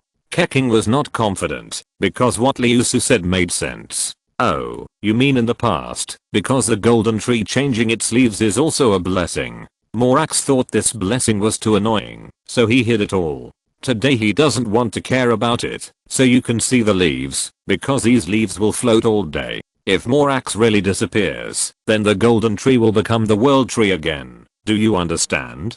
Keking suddenly realized, looking at the golden tree that was dim, but still standing tall, as if it could feel the breath of the emperor. She felt relieved, and thought that Liusu had no need to lie to her, but she didn't understand why the emperor did this. Don't you understand why the emperor did this? Liusu's words made Keking's eyes widen, as if she didn't understand, while Liusu knew her thoughts, but she still nodded honestly. Do you know why I told you? Keking shook her head. Because you are one of the 7 stars of Liu, you are qualified to know. But the other people of Liu cannot know the news of the emperor's fake death. You need to lead Liu on without the emperor's protection. Do you understand? There will be a crisis at that time, and the emperor will not take action. The only ones who can help you are the immortals and the people of Liu. If you pass the test, Liu will become a human-ruled Liu as you wish. But if you fail the test, I will take action and take over Liu in place of the emperor. However, I will also use this method to test the next generation of the 7 stars. If you fail, I'm sorry, Liu will just develop on its own.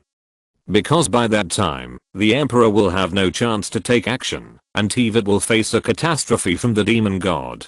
This time is not far away, so I hope you can develop well. The stronger you are, the stronger the emperor's ability will be. If you don't want the emperor to really fall, then you need to work hard. Keking was still not able to react to Liusu's words for a while. A storm was forming in her mind. Teyvat would have another catastrophe, but that would be a war between gods. In order to survive it smoothly, the people of Liu would need to work together. I know. We will definitely work hard, Keking said with a fist clenched, her expression particularly determined. Well, just remember it, but you can't let ordinary people know that the emperor is still here, understand? Only in this way can Liu become stronger. Liusu nodded. These were all made up by her on the spot. She didn't know what would happen next, but wouldn't it be better to give the people of Liu a goal? Anyway, if they really couldn't survive it, Zhongli would still be there to back them up. I know. We will prepare well. Well, there is also the ceremony of sending the immortals. It should be a bit more spectacular. From then on, there will be no emperor in Liu. You can communicate with the other 7 stars. As the saying goes, the fewer people who know, the better. Well, I'm hungry after talking so much. Ganyu, let's go eat. Oh, okay, immortal. Ganyu showed an uncomfortable smile, which formed a sharp contrast with Liusu's teasing smile. Go slowly, immortal lord. Keqing sat in her seat, sorting out the information Liusu had given her. The era of human rule. The emperor did not expect you to think so far ahead. Sigh, I'm short-sighted. After sitting for a long time, Keqing left Yuhei Pavilion. She had to discuss this matter with Ningguang. So that's it. Is this the plan of the emperor and the immortal lord? I was worried for a long time. I thought the emperor really encountered an accident. Ningguang got the news from Keqing and breathed a sigh of relief. But we are indeed facing this crisis. We must overcome this crisis and let Liu stand up without the emperor's protection. At the same time, Chuanjian. How can this be absurd? How can this be absurd? How can someone assassinate the emperor during the immortal ceremony? After the emperor was assassinated, how can the suspicion be pushed to the mortals who watched the ceremony? Aang was standing in front of a huge yellow deer at this time. This was the legendary 3-eyed and 5-manifested immortal, the true lord of Zuiyu Zuiyang. Where is the immortal lord? Why isn't she here? Or are we blocked? As soon as true lord Zuyu Zhu Yang finished speaking, he saw the scene in front of him change. Countless golden leaves floated in Liu and finally fell to the ground. Impossible, it can't be her. Why did she do this? True lord Zuyu Zhu Yang seemed to remember something, and his face was gloomy. Traveler, I also know that you were wrongly accused of being an assassin. I have already made a judgment on this matter. However, I'm arbitrary and may be wrong. I still need to inform the immortals. Then, as the traveler searched one by one, the demon-slaying great sage Zhao in Wangshuan, true lord Liu Yunji Feng in Aozang Mountain, and true lord Li Shu Daishan in Hulao Mountain informed one by one. As the traveler informed, the immortals also found abnormalities, such as the golden tree leaves all over the sky. The immortals couldn't help but think of a person at the same time, Liusu, who was called the immortal lord. Chapter 9 Liu an arrogant master. Liu, Aozang Mountain. At this time, Liu an Jifeng Zhenjin, Li Shudishan Zhenjin, and Zuiyu Zuiyang Zhenjin gathered together. I didn't expect that the emperor really passed away. The leaves of the golden tree have been falling all day. Li Shudishan Zhenjin said in a panic, feeling like the sky had fallen. Liu and Jifeng Zhenjin snorted coldly and said, Humph, the emperor is so powerful that it is impossible for a mortal to assassinate him. It must have been done by an unfamiliar god. But, there are basically no gods who can assassinate the emperor. The emperor is so powerful. Li Shudishan Zhenjin analyzed. He was the most panicked among these immortals. I think it must be the work of the god of wisdom. She is the only one in Liu who has the ability to assassinate the emperor. She also built such a big world tree in Liu. What a big layout. Now I think the whole Liu belongs to her, right? Zhenjin Zuiyu Zuiyang said dissatisfiedly, I think the Skynet is here to control the people of Liu. Aren't we also deceived by Skynet? That's right. If we had known that the god of wisdom had bad intentions, we should have stopped her from entering Liu. Zhenjin Li Shudishan echoed on the side. The two immortals have changed the original title of the immortal to the original god of wisdom. I don't think it was done by the immortal. Zhenjin Liu and Jifeng said. Although she and Liusu didn't have a good relationship at the beginning, because Liusu was also good at chatting, and could make delicious food, and had novel ideas about various mechanical techniques. Although Zhenjin Liu and Jifeng was unwilling to admit it, Liusu was indeed her good friend. After getting along for so long, Zhenjin Liu and Jifeng naturally would not think that Liusu was a murderer. HMPH, you were the one who opposed it the most at that time, but I didn't expect that you would speak well of her after the incident. True Lord Zuiyu Zuiyang was very dissatisfied with True Lord Liu and Jifeng's words. Then tell me, who else in Liu can assassinate the emperor without anyone noticing? HMPH. Anyway, I don't think it was the immortal lord who assassinated the emperor. True Lord Liu and Jifeng was also at a loss for words. Although she didn't believe that it was Liusu who assassinated the emperor, there was no other possibility. Forget it. Li Yuan's words make sense. We were too impatient just now. Now think about it. There is no need for the immortal lord to assassinate the emperor. After the emperor was assassinated, the immortal lord didn't make any sound, as if he was hiding something. Moreover, although the golden tree was shedding leaves, it didn't wither, so the emperor might just be injured and can't show up now. True Lord Zuoyang cleared his mind, thought for a while and said, "This matter is particularly suspicious. The emperor is so strong, it is impossible for the assassination to succeed without making any noise. Is there a possibility that the emperor is faking his death?" said True Lord Liuan Jifeng. She remembered that Liusu, who was also good at chatting, had complained about Emperor Yan Wang in her. Morax is really a street urchin. He does nothing every day and only goes to work once a year. I'm asked to do the maintenance of the world tree. This is my duty. Really, I suspect that one day he will quit his job. When hearing this, True Lord Liuan Jifeng just smiled. How could Emperor Yan Wang, who is so responsible, quit his job? Now it seems that Liusu is right.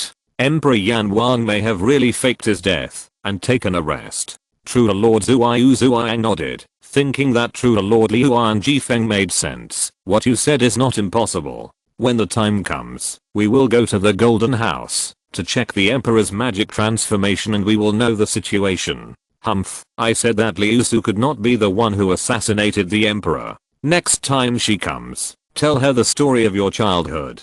Liuan, you. True Lord Lishu Dishan was not calm. This True Lord Liuan Jifeng told everything.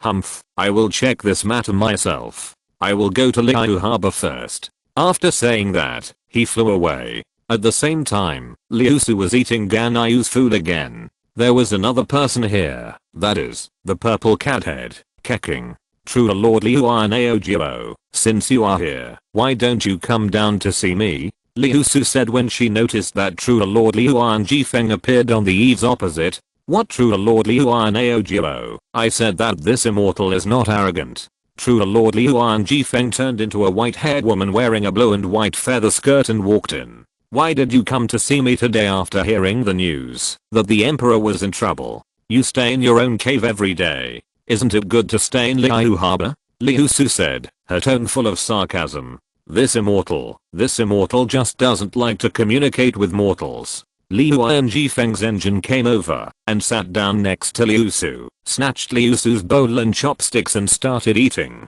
Liuan Jifeng's engine said this not because she was socially phobic. On the contrary, she was a real social terrorist, so people who met her were driven away by her 2 words, especially Ganayu, who was sitting next to her, saw Liuan Jifeng's engine coming. Her heart was tightened. She was also afraid that Liuan Jifeng's engine would tell her childhood stories in Wanmin Hall at this time. There were so many people here. If Liuan Jifeng's engine told her, she would not be able to face anyone. The most important thing is that Keking is still here. TSK, if you can't talk, then don't talk. And you don't like to communicate, you're such a tsundere.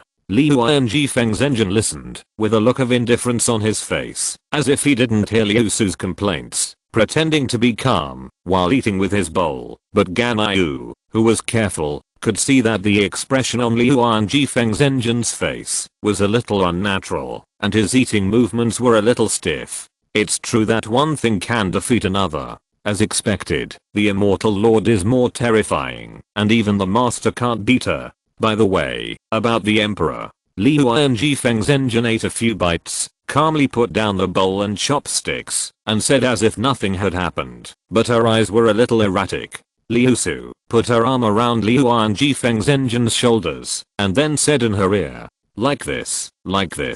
Because they were too close, the gas exhaled by Liusu irritated Liuan Jifeng's engine's earlobe, making her a little uncomfortable. But Liusu said the key point, and she didn't dodge, but the blush slowly climbed from her neck to the roots of her ears, blushing her entire face, especially the color of her earlobe, which was as crystal clear as a ruby. So that's how it is. No wonder the emperor did this. After listening, Liuan Jifeng's engine spoke, but his voice was a little trembling, and his originally blue eyes were also moist. This stunned Ganyu, and her eyes occasionally glanced at the purple cat head immersed in the golden shrimp bowl. Liuan Jifeng's engine is a social terrorist. She doesn't care about her current appearance at all. In addition, no one knows her in this state, so she has no intention of covering it up. TSK, white hair control. This action was discovered by the great compassion tree king, who said in a sour tone. For hundreds of years, she discovered Liusu's hobby. At the beginning, when Liusu entered Liu, she thought Liusu had a crush on the rocking emperor, but in the end, Liusu visited Liuan Jifeng's engine every day. Slowly, the great compassion tree king also found out Liusu's hobby. She likes white hair, which is the most important thing, followed by good looking, and then a little temperament is even better. You are slandering me. I'm not. I don't. Don't talk nonsense. Liusu retorted in her heart, but her tone was not firm at all. I can feel your mood. You are obsessed with white hair. I have white hair too. Why don't you look at me? Are you sad? Your words are dangerous, you know. Aren't you me? I look at myself. Isn't there another me and Zumi? The great compassion tree king said unwillingly. You, forget it. I don't know how to talk to you. While arguing with the great compassion tree king in his mind, he interacted with Master Liuan Jifeng. Liuan, do you want to stay in Liu Harbor for a while? The transformation is about to begin. When the time comes, you have to show up too. Okay, it's you who want to stay here, not me who wants to stay. Master Liuan Jifeng thought about it and stayed, but his tone was still so arrogant. He would not feel uncomfortable with Liusu in Liu Harbor. On the contrary, he liked to stay with Liusu. Let's go to my place. Ganyu, you can continue to buy the bills. Thank you. After saying that, Liusu took Liuan's hand and left. Ganyu stared blankly at the immortal and his master leaving. Master and the immortal king have such a good relationship. Really, it's the immortal king's money. Why does he put it in my hands and ask me to pay for it? He must want to continue to fatten me up. Ganyu, you have to restrain yourself in the future and not let the immortal king fatten you up again. After saying that, he walked to the front desk to pay the bill and then waited for Keking to finish eating. When Keking finished eating, Ganyu grabbed Keking's hand for some reason. This sudden action made Keking pause, but she did not let go, but pretended to be calm and walked with Ganyu. At this time, Ganyu was very nervous for fear that Keking would break free, but after waiting for a while, she was relieved when Keking did not move. Ganyu looked ahead steadily, not daring to look at Keking next to her, but what Ganyu did not see was that Keking's little face was a little rosy at this time. Chapter 10. First meeting with the traveler. The next day, I took Liuan Jifeng's engine to Liuli Pavilion. As a result, I met several unexpected people here. Zhongli, Gongzi and the traveler Peimeng. Hey, Zhongli, why are you in Liuli Pavilion today? Liusu pulled Liuan Jifeng's engine and walked directly to the vacant seat to sit down. Mr. Zhongli. Liuan's pupils shrank when she saw Zhongli. Liusu really didn't lie to her. The emperor was still here. Sure enough, that was the emperor's arrangement. When Liuan was about to call out Zhongli's identity, Liusu pinched her hand and asked her to follow Liusu and shout, "Oh, it's Liusu, Liuan, long time no see." Zhongli didn't expect to meet Liuan Jifeng's engine here. For Liusu, it's not strange for her to appear anywhere. Gongzi saw the two people came in and sat directly at his table, and they seemed to be very familiar with Zhongli, so he asked, "Are these two also friends of Mr. Zhongli?" "Yes, my name is Liusu, this is Liuan." Liusu introduced. She didn't know what embarrassment was, and so did Liuan Jifeng's engine. "Since you are Mr. Zhongli's friends, you are also my master's friends. Just order whatever you want to eat, and I'll pay." In the master's opinion, Zhongli's friends must be extraordinary, so he took the opportunity to attack them. "Well, give me a portion of Zion Xiaoqiang, pearl jade white jade soup, and golden shrimp balls." Liuan ordered without hesitation, and she didn't know what politeness was. "Me too, give me one too," Liusu said on the side. "Well, you two are really straightforward." The master's face twitched, and he said this for a long time. Zhongli just shook his head and smiled when he saw it. He knew the personalities of these two very well. "Well, it's not that strange, God. Although the two have the same hair color, their eyes are different, and their temperament is also different. Aang was a little frightened when she saw the two white-haired women at first, thinking that she was going to be discovered, but as she observed, she found that neither of them was that god. Okay, let's continue with the topic we were talking about. I brought you here to meet Zhongli because I have a way to let you see the immortal body of the Rock King. Zhongli said calmly. He ignored Liu An's gaze and calmly drank a sip of tea. What? Paimeng asked in surprise. Zhongli continued slowly. Although the Rock King Emperor is the ancestor of all immortals, he is still one of the immortals. Throughout the thousands of years of Liu's history, immortals have left one after another. This is an irreversible trend. Because the times have changed, you should have experienced this change in Juanjian. Aang thought for a while and said, indeed, the immortals are moving away from Liu. As you can see, the era of immortals is fading away, and the era of humans is gradually becoming a reality. In previous years, when each immortal left, there would be a grand memorial ceremony. This is a tradition in Liu, but this time, even Keixing has no time to take care of this tradition. It's really ridiculous. Aang said awkwardly. After all, it's a strange case of murdering a god. Liu An nodded aside. If it was just an immortal, it would be fine, but this time it was the Rock King Emperor who was in trouble. Keixing's behavior is understandable. Not to mention Keixing, even they were at a loss for a while when they heard it. Thinking of this, he couldn't help but cast a strange look at Zhongli. A strange case of murdering a god. Wang Shenghol doesn't care about such things. What Wang Shenghol cares about is that the ceremony of inviting the gods is so grand, but no one cares about the ceremony of sending the gods away. Looking at Zhongli, who was lying with his eyes open, Liu An felt that his worldview was refreshed. The Rock King Emperor held a funeral for himself, and Liu An called him an expert. Traveler, I heard about you from the young master. Since you have some friendship with the wind god, then, would you consider working with me to prepare a ceremony to send off the rock god? Only by participating in the ceremony of sending off the gods can you see the immortal body of the rock god. When he said this, Liu An and Liusu both gave him a thumbs up opposite Zhongli, causing Zhongli's serious face to tremble. Well, since you have already agreed, Liusu and I will leave first. After Liu An finished her meal, she took Liusu away. She had received a lot of knowledge today, which made her mind confused for a while. I didn't expect the emperor to be like this. If I hadn't seen it with my own eyes, I would definitely not believe it. Liu An said to Liusu next to him as he walked. Well, he has always been like this. You just haven't come into contact with him.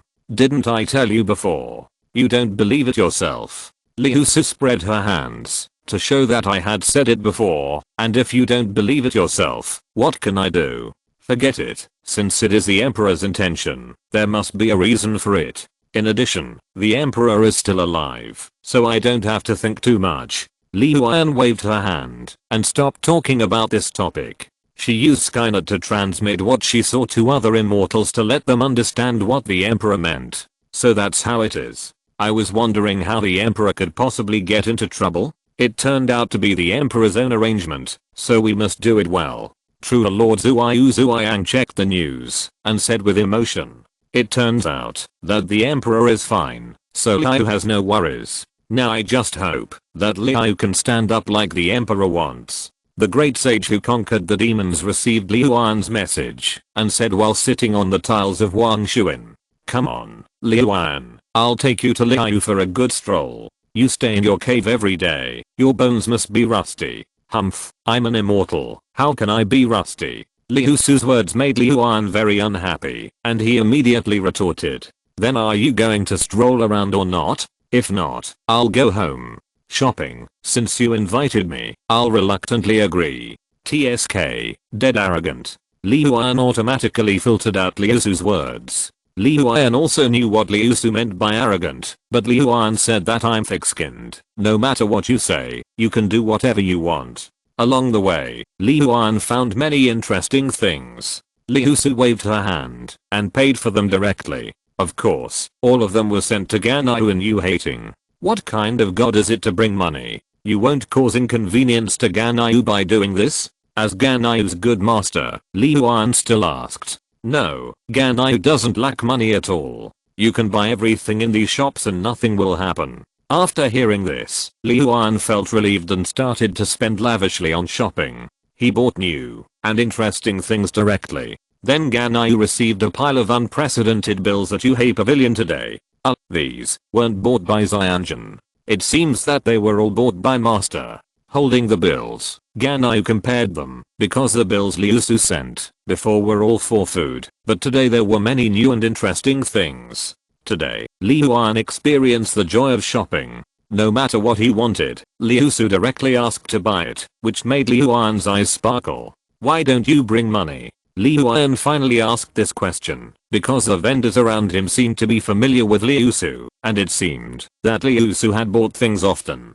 Ahem, I learned this from Zhongli. Liusu replied with a fierce face. But this sentence was undoubtedly the most convincing, making Liuan believe it without hesitation. So the emperor is like this too. Now I understand. Liuan thought to himself that he should spread this habit of the emperor to other immortals. Chapter 11, The Good Chatterbox and Arping. Aren't these Liuan and Xianjun? Why are you here? To see an old woman like me? Next to you Jingtai, there is an old woman who stays here all year round, carrying only a pot. She is called Grandma Ping by other Liu people. Seeing Liuan and Liusu coming, Grandma Ping smiled kindly. TSK, Arping, you should know that both of us are older than you. Why are you pretending to be old here? Liuan, however, was not impressed by this kind old woman, and still did not give her face as usual. With just one sentence, Arping's smile froze on her face. Liuan, you are still the same as always, so annoying. Arping said. Your words can't affect me. But how can you, Jechin Langshi Zhenjun, have the leisure to come here and pretend to be an old woman? It doesn't match your previous concern for appearance. Liuan raised his head and looked at Arping with his nose, but the words he said hit Arping's heart directly, which made the usually kind old woman grab the chenja pot hard, as if she wanted to smash the thing in her hand on Liuan. Forget it, since we are old friends who haven't seen each other for many years, I won't argue with you. Arping tried to calm herself down, but Liuan's mouth was still as annoying as ever. You don't want to argue with me, but you sound nice, but you still can't beat me. Liuan showed a contemptuous look and put into full play what he learned from Liusu in the past few hundred years. Xianjun, look at her. Arping couldn't help it, and even her original voice was exposed. Why are you so angry and complaining when you can't argue with her? Liuan looked horrified, as if she was being told a pain point, and looked at Arping with an anxious expression, but the smile in her blue eyes betrayed her. In Liu, the only ones who can suppress Liuan are the Emperor and Liusu. The Emperor is, because Liuan respects him very much, so he won't do this. As for Liusu, her words had no effect on her, and she was not as strong as her. Of course, the main reason was not this. Otherwise, who do you think Liuan learned her current behavior from? Okay, Liuan, stop talking. Liusu touched Liuan's hair and said with a smile. Since Liusu has spoken, I will give Arping a favor. We will talk about it next time. Liuan, then I really thank you for your favor. Arping gritted her teeth and said. She hadn't been so angry for a long time. Well, Arping, someone is looking for you. It should be arranged by the Emperor. Liusu saw the traveler approaching here and turned Arping's eyes over. Hey, although I don't know what the Emperor really thinks, we can only do what he wants. Arping gave up the fight with Liuan when she saw the traveler coming. Now the business is important. Arping tried to squeeze out a kind and gentle smile, but she was angry with Liuan once before, and she couldn't find the feeling before. She had to use fairy magic to tidy up her face before turning to face the direction where the traveler came. Seeing that the plot was about to begin, Liusu quickly pulled away Liuan, who was about to say something. Liuan, let's go aside first. Arping is doing something serious now. As Arping pretended to be old and chatted with the traveler, Liuan kept looking at her sideways, and not only that, she also showed a strange expression. Liuan, wait, I will make you look good. Although she was already furious at this time, Arping still restrained her behavior, because this was the plan of the Emperor, and she couldn't let her own problems make the Emperor's plan go wrong. So although Ah Ping cursed Liuan 1,000 times in her heart, her face was still kind, and she told the traveler something. When the traveler entered the Chenjie pot to get the Mi Chen bell, Ah Ping was still beside the Chenjie pot because of her job and was guiding the traveler vividly. Ah Ping's behavior made Liuan's strange expression on his face unable to be concealed. Ah Ping, I didn't expect you to have such a hobby. I really can't tell. Liuan couldn't help it. This sentence must be said, otherwise he would be suffocated to death. Have you found it? Liuan. Ahem. Young people are really quick. Hearing Liuan's voice behind her again, Ping could no longer suppress her anger. This emotion reached its peak when she was talking to the traveler. Finally, she exploded and shouted the name of Master Liuan Jifeng. The world in the Chenjie pot was shaken by Ping's sudden roar. The traveler and Pei Meng in the pot were startled by this sudden change, and they hurriedly dodged the rocks falling from a high place. Ping also knew that she had lost her composure and hurriedly calmed herself down. She used her immortal power to restore the Chenjie pot to its original state. When Ping spoke again, Aang and Pei Meng both heard it. At this time, Ping's tone was like gnashing teeth. Who is outside irritating Grandma Ping? It seems that Grandma Ping was very angry just now. Liuan? Is it the Liuan we met today? She is also Zhongli's friend. But it is really rude to order food right after entering. Pei Meng analyzed in the pot. Ping was very happy to hear it. As long as you complain about Liuan, we are good friends. Ping, I know you are anxious, but don't be anxious yet, because the traveler will come out soon. Liuan's words made Ping's veins jump. If the traveler was not still in the pot, Ping would fight with Liuan. Looking at Ping's frustrated look, Liuan felt very refreshed. Is this the art of language that Liusu said? I, Liuan, have learned it. Liusu felt inexplicably glanced at by Liuan. She ignored the time when she teased Liuan, which made Liuan angry. Now Liuan has found a substitute, which also made her feel Liusu's mood when she was talking, but it was she who was angry at that time. Thinking of this, Liuan glanced at Liusu with resentment. This made Liusu full of questions. She could only say that they were good friends. They acted stupid and forgot their own actions. Liuan did not intend to get back at Liusu. Although she was unwilling to admit it, Liusu was indeed better than her. She would learn more from Liusu in the future and bring these to other immortals. In this way, she would only lose one happiness and get more happiness back. If Liusu knew about it, she would only feel that you were worthy of being her. You had played happiness so well. Liuan, wait, I will go to the emperor to complain about you.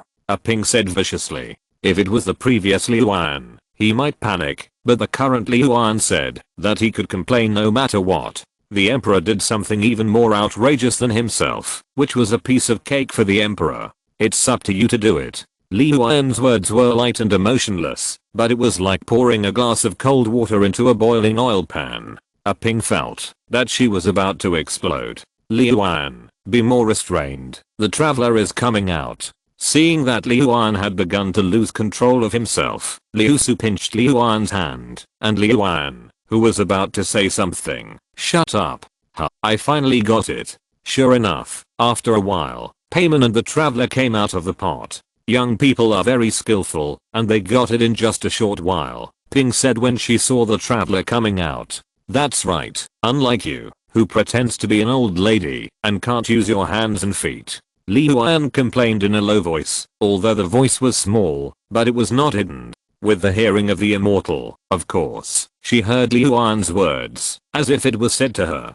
Ping felt that her anger was about to burst out, and she felt that she was on the verge of an explosion. Aang asked, are you an immortal? Immortal. These two words, I haven't heard anyone mention them seriously for a long time. Although she gritted her teeth, Ping still forced herself to answer the traveler's words. As for whether I'm an immortal or not, kid, don't you understand in your heart? TSK. Hearing Ping's words, Liu yunsked in dissatisfaction. This sound was like the last straw that broke the camel's back, and Ping's accumulated anger exploded.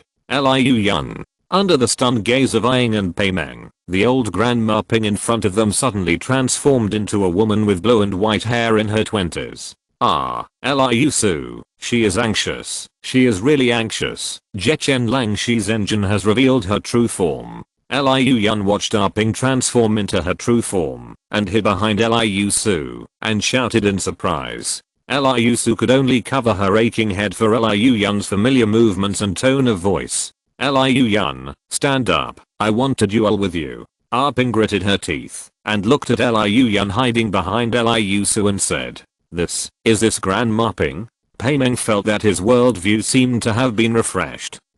It should be. Aang also said uncertainly, I didn't expect that Granny Ping is really an immortal. Paimeng's heart was surprisingly big. He just nodded and quickly accepted it. Immortals, there's nothing strange about it. You just accepted it like that.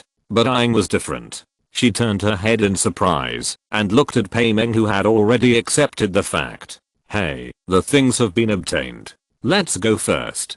Granny Ping looks very angry. Paimeng said in a low voice. Well, let's go first and give this to Zhongli first. Then the two reached a consensus and quietly slipped away. By the way, which immortal is Liu An, that Granny Ping called? Paimeng said as he walked. According to the ones we have met, the only one who meets this condition is Liu An Jifeng's engine, because she is the only female immortal. Aang answered a little uncertainly, because the two could not be connected in any way.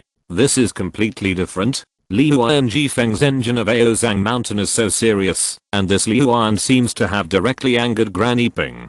Paimeng said in a low voice. Well, I don't know. Isn't it normal for the Liu immortals to have a bit of a weird personality? Yeah, these immortals don't seem to be normal, so I can understand that. The two talked as they walked, but the immortals' hearing was amazing, and the traveler and Paimon didn't walk far, so of course they heard it. Liu An accepted the traveler's complaints without hesitation, and Ping became even angrier. Liusu couldn't stand it anymore, and could only hold Liu An to stop them from preparing to fight. In the end, Ping's anger was calmed down after Liu An promised to give Ping a few newly made gadgets. However, in Liusu's opinion, Liu An's nonchalant expression roughly meant that, although I know I was wrong, and I have compensated for it, I will dare to do it again next time. Chapter 12 Keqing and Ganyu. After the last dinner with Liusu in Wanmin Hall and Liu An, who came in the middle of the meal, Ganyu and Keqing had a subtle relationship. Ah, damn. Why is the investigation time also considered working time? Keqing, who had a purple cat head, was very unhappy. It was obvious that continuous work could quickly build Liu, but the emperor limited the working time. Keqing, don't be angry. This is the emperor's arrangement. No one knew that the return mechanism of the Xianheng ancient city wall was damaged, but it was repaired overnight. This was also unexpected. Ganyu persuaded on the side. She could also understand Keqing's mood. She was not as happy as she is now when working overtime before. Now that the working hours are limited, those who like to work are particularly uncomfortable. Hey, it's just a little headache. If I catch her, I must make her pay. Well, what's the sound? There is a fighting sound over there. Let's go and take a look. Keqing and Ganyu rushed to the destination and found that the blonde traveler and the white flying object were fighting with the Kyanine army stationed. Stop. What's the noise? Keqing walked over with Ganyu. Master Keqing, Master Ganyu. These two weirdos suddenly appeared, and they seem to have some plans for Gui Zhangji. You, who do you say is the weirdo? Paimeng retorted unhappily after hearing what Kyanine Jin said. After learning about what happened, after learning about the situation, Keqing asked, you want to go to the Jade Pavilion? Who are you? We are invited guests, and we want to find the 7 stars of Liu. Who are you? Looking for the 7 stars of Liu? What a coincidence. I'm the 7 stars of Liu.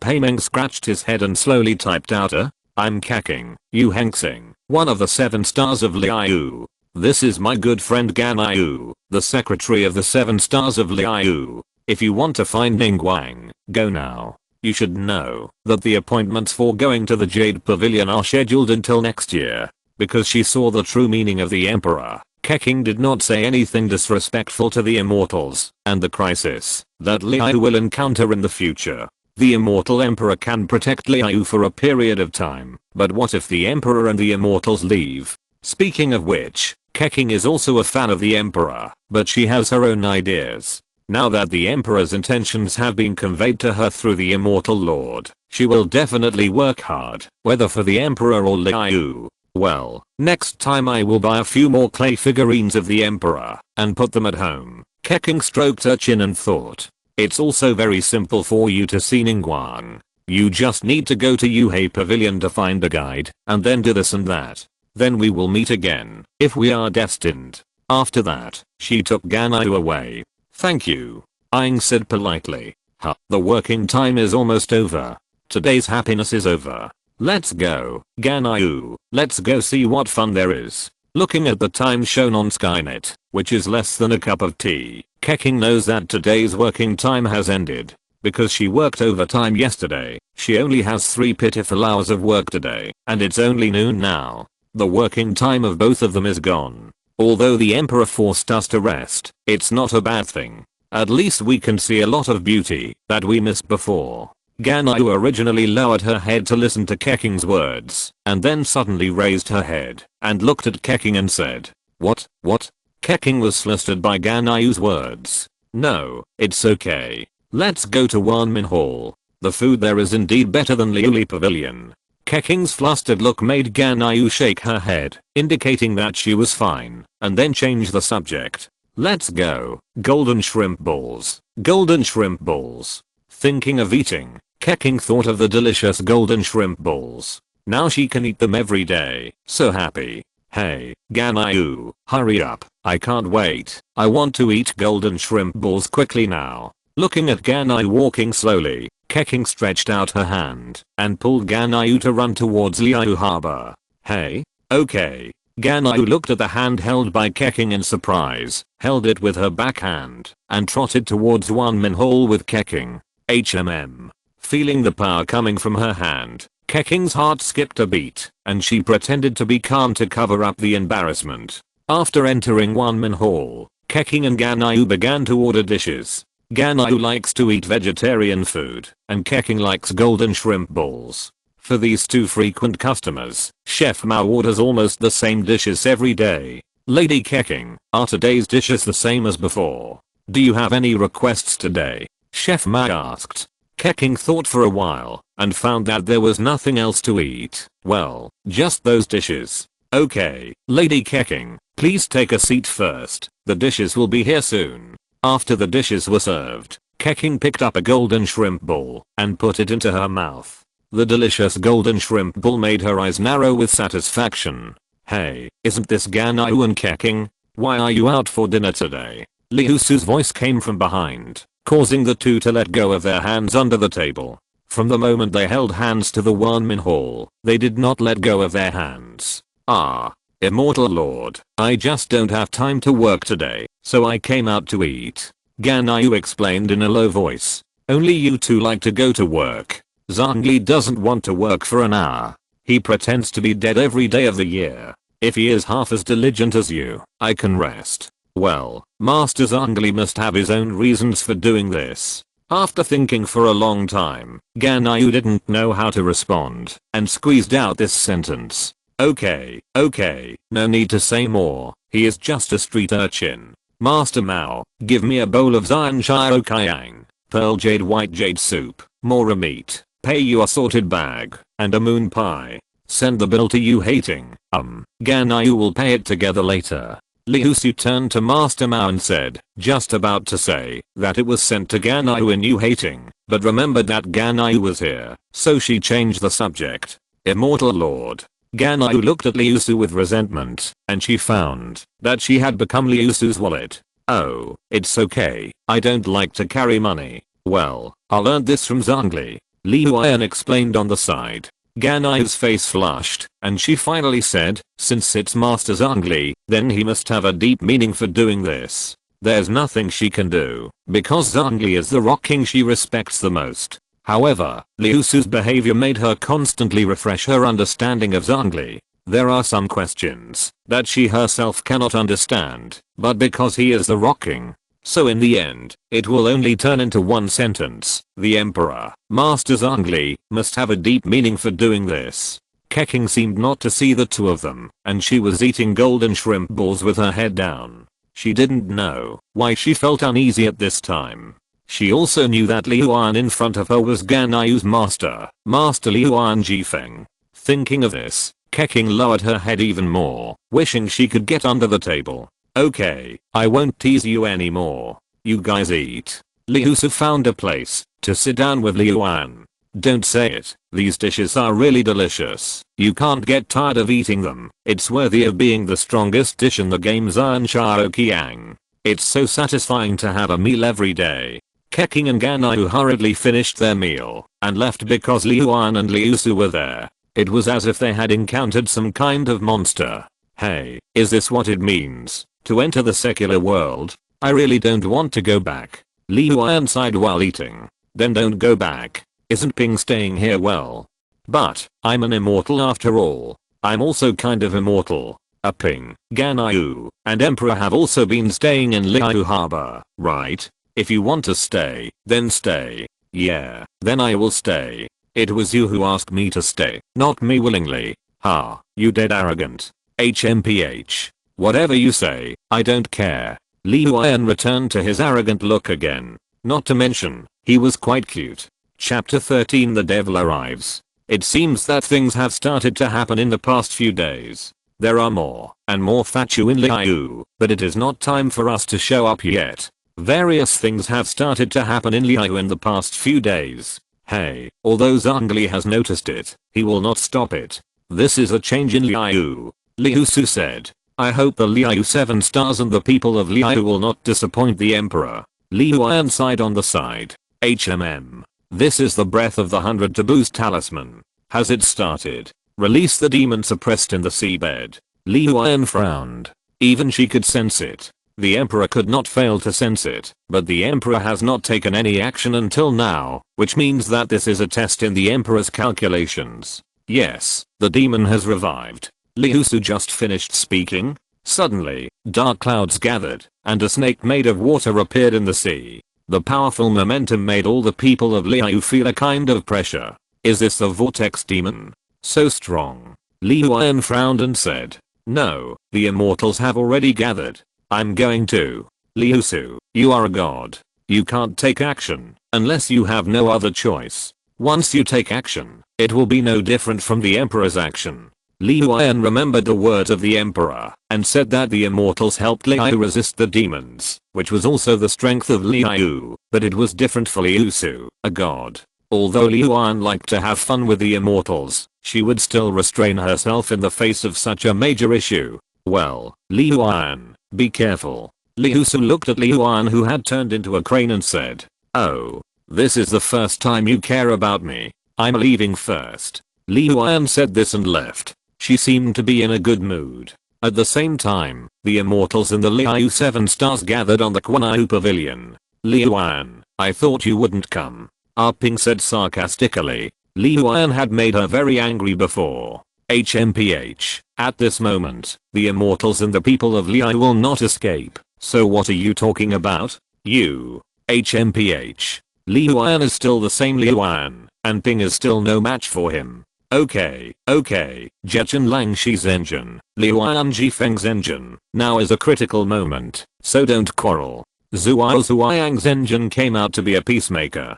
Hey, immortals. Why are you in the Jade Pavilion? I heard that you quarreled with the 7 stars before. Have you finished quarreling? The traveler and payman who arrived later climbed the Jade Pavilion. Looking at the familiar figures in front of them, Liuan Jifeng's engine, Li Shadishan's engine, Zuoyang's engine, the great sage who conquers demons, Keqing, Ningguang, Ganayu, and Ping Leo, who was so angry with Liuan Jifeng's engine that she changed her original form at that time, is Jechin Langxi's engine. Let's talk about this later. The goal now is to fight the enemy together. Ningguang said. There was no grudge between the 7 stars and the immortals that was caused by the emperor. These were just performances for those who didn't know. The pressure from the ancient demon god has made the new recruits of the Kaianan army unable to stand steadily. Now we can't let it get close to Liu Harbor or the civilians will suffer. At this time, Shiking stood up and said. Paimeng felt the pressure from the demon god and said fearfully, it's so scary. Just one look. Was the demon god war 2000 years ago fought against such an enemy? The immortals were also silent about this. So, relying on the combat power of the 7 stars, the Kyanine army, and a few immortals present now, can you solve the demon god in the sea? In response to Pei Meng's question, Ningguang gave a positive answer, not necessarily, no way.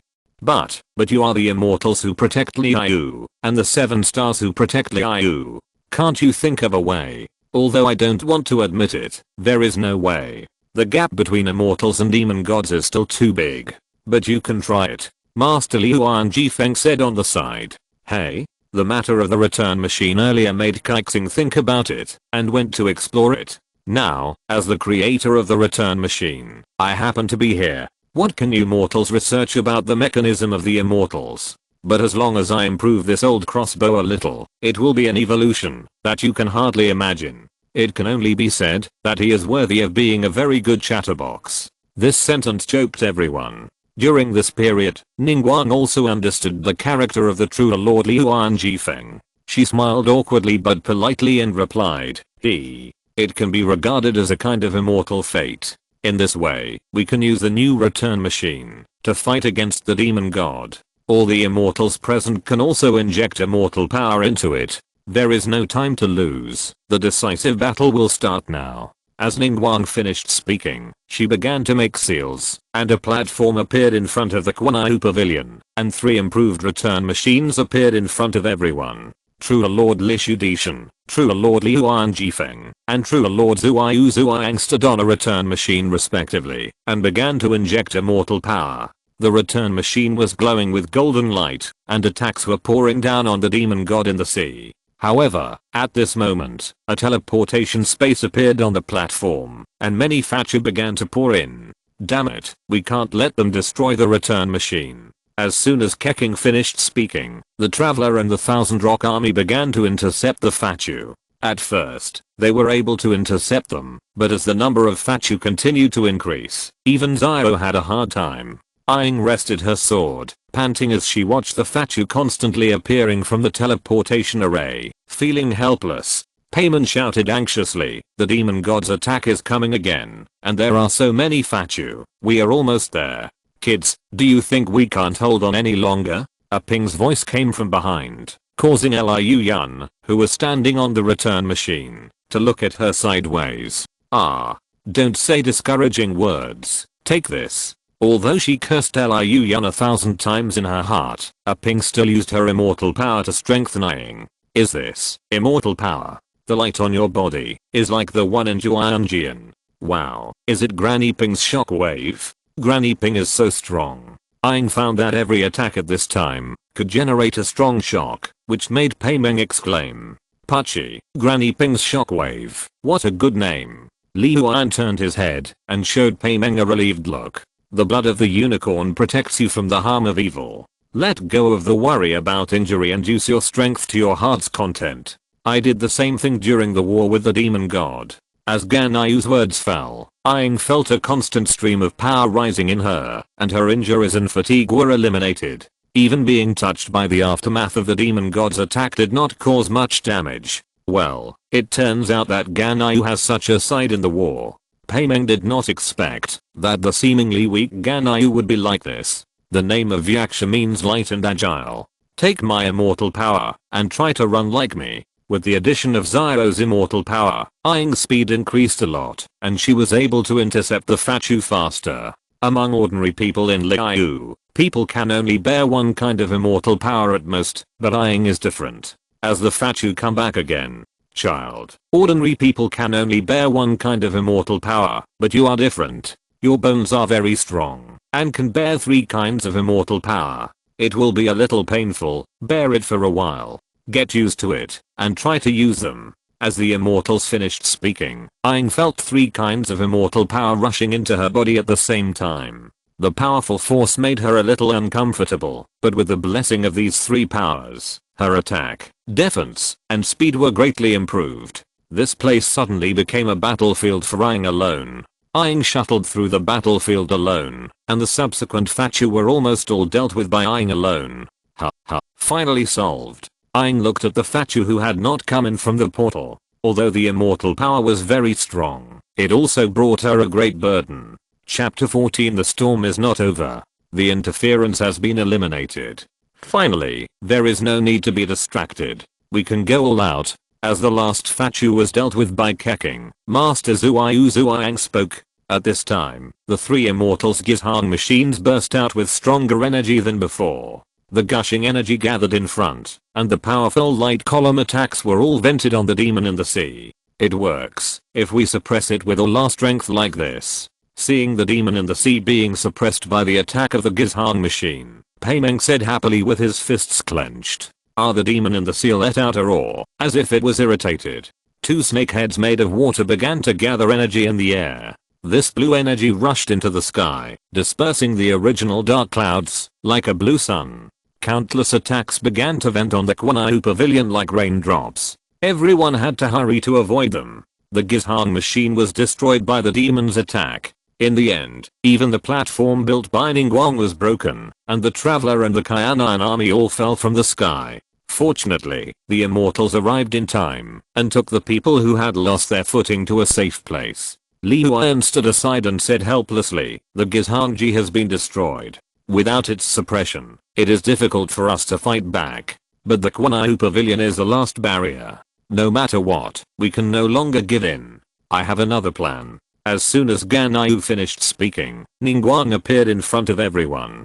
Miss Ningguang means. Ningguang glanced at the golden tree standing behind Liu, then turned to look at the huge sea demon in front of her. I want to give up the Quanau pavilion. What do you mean? As soon as Liuan finished speaking, Ningguang controlled the Quanau pavilion to float above the sea demon. I understand. Zio finished speaking, emitting immortal power. The immortal sensed Ningguang's meaning and began to use their immortal power as well. Traveler, please help. The power of the immortals began to gather on Ying, and golden light burst out from everyone's body. Goodbye, my old friend.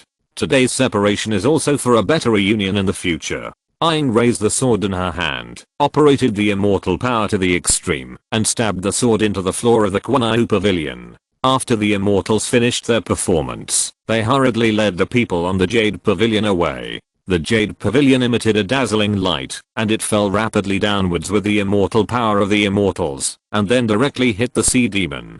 A mushroom cloud burst out in the sea, and the shocking explosion brought a tsunami of 100 meters high to Liu Harbor. When the tsunami approached Liu Harbor, a green barrier blocked the tsunami of 100 meters high.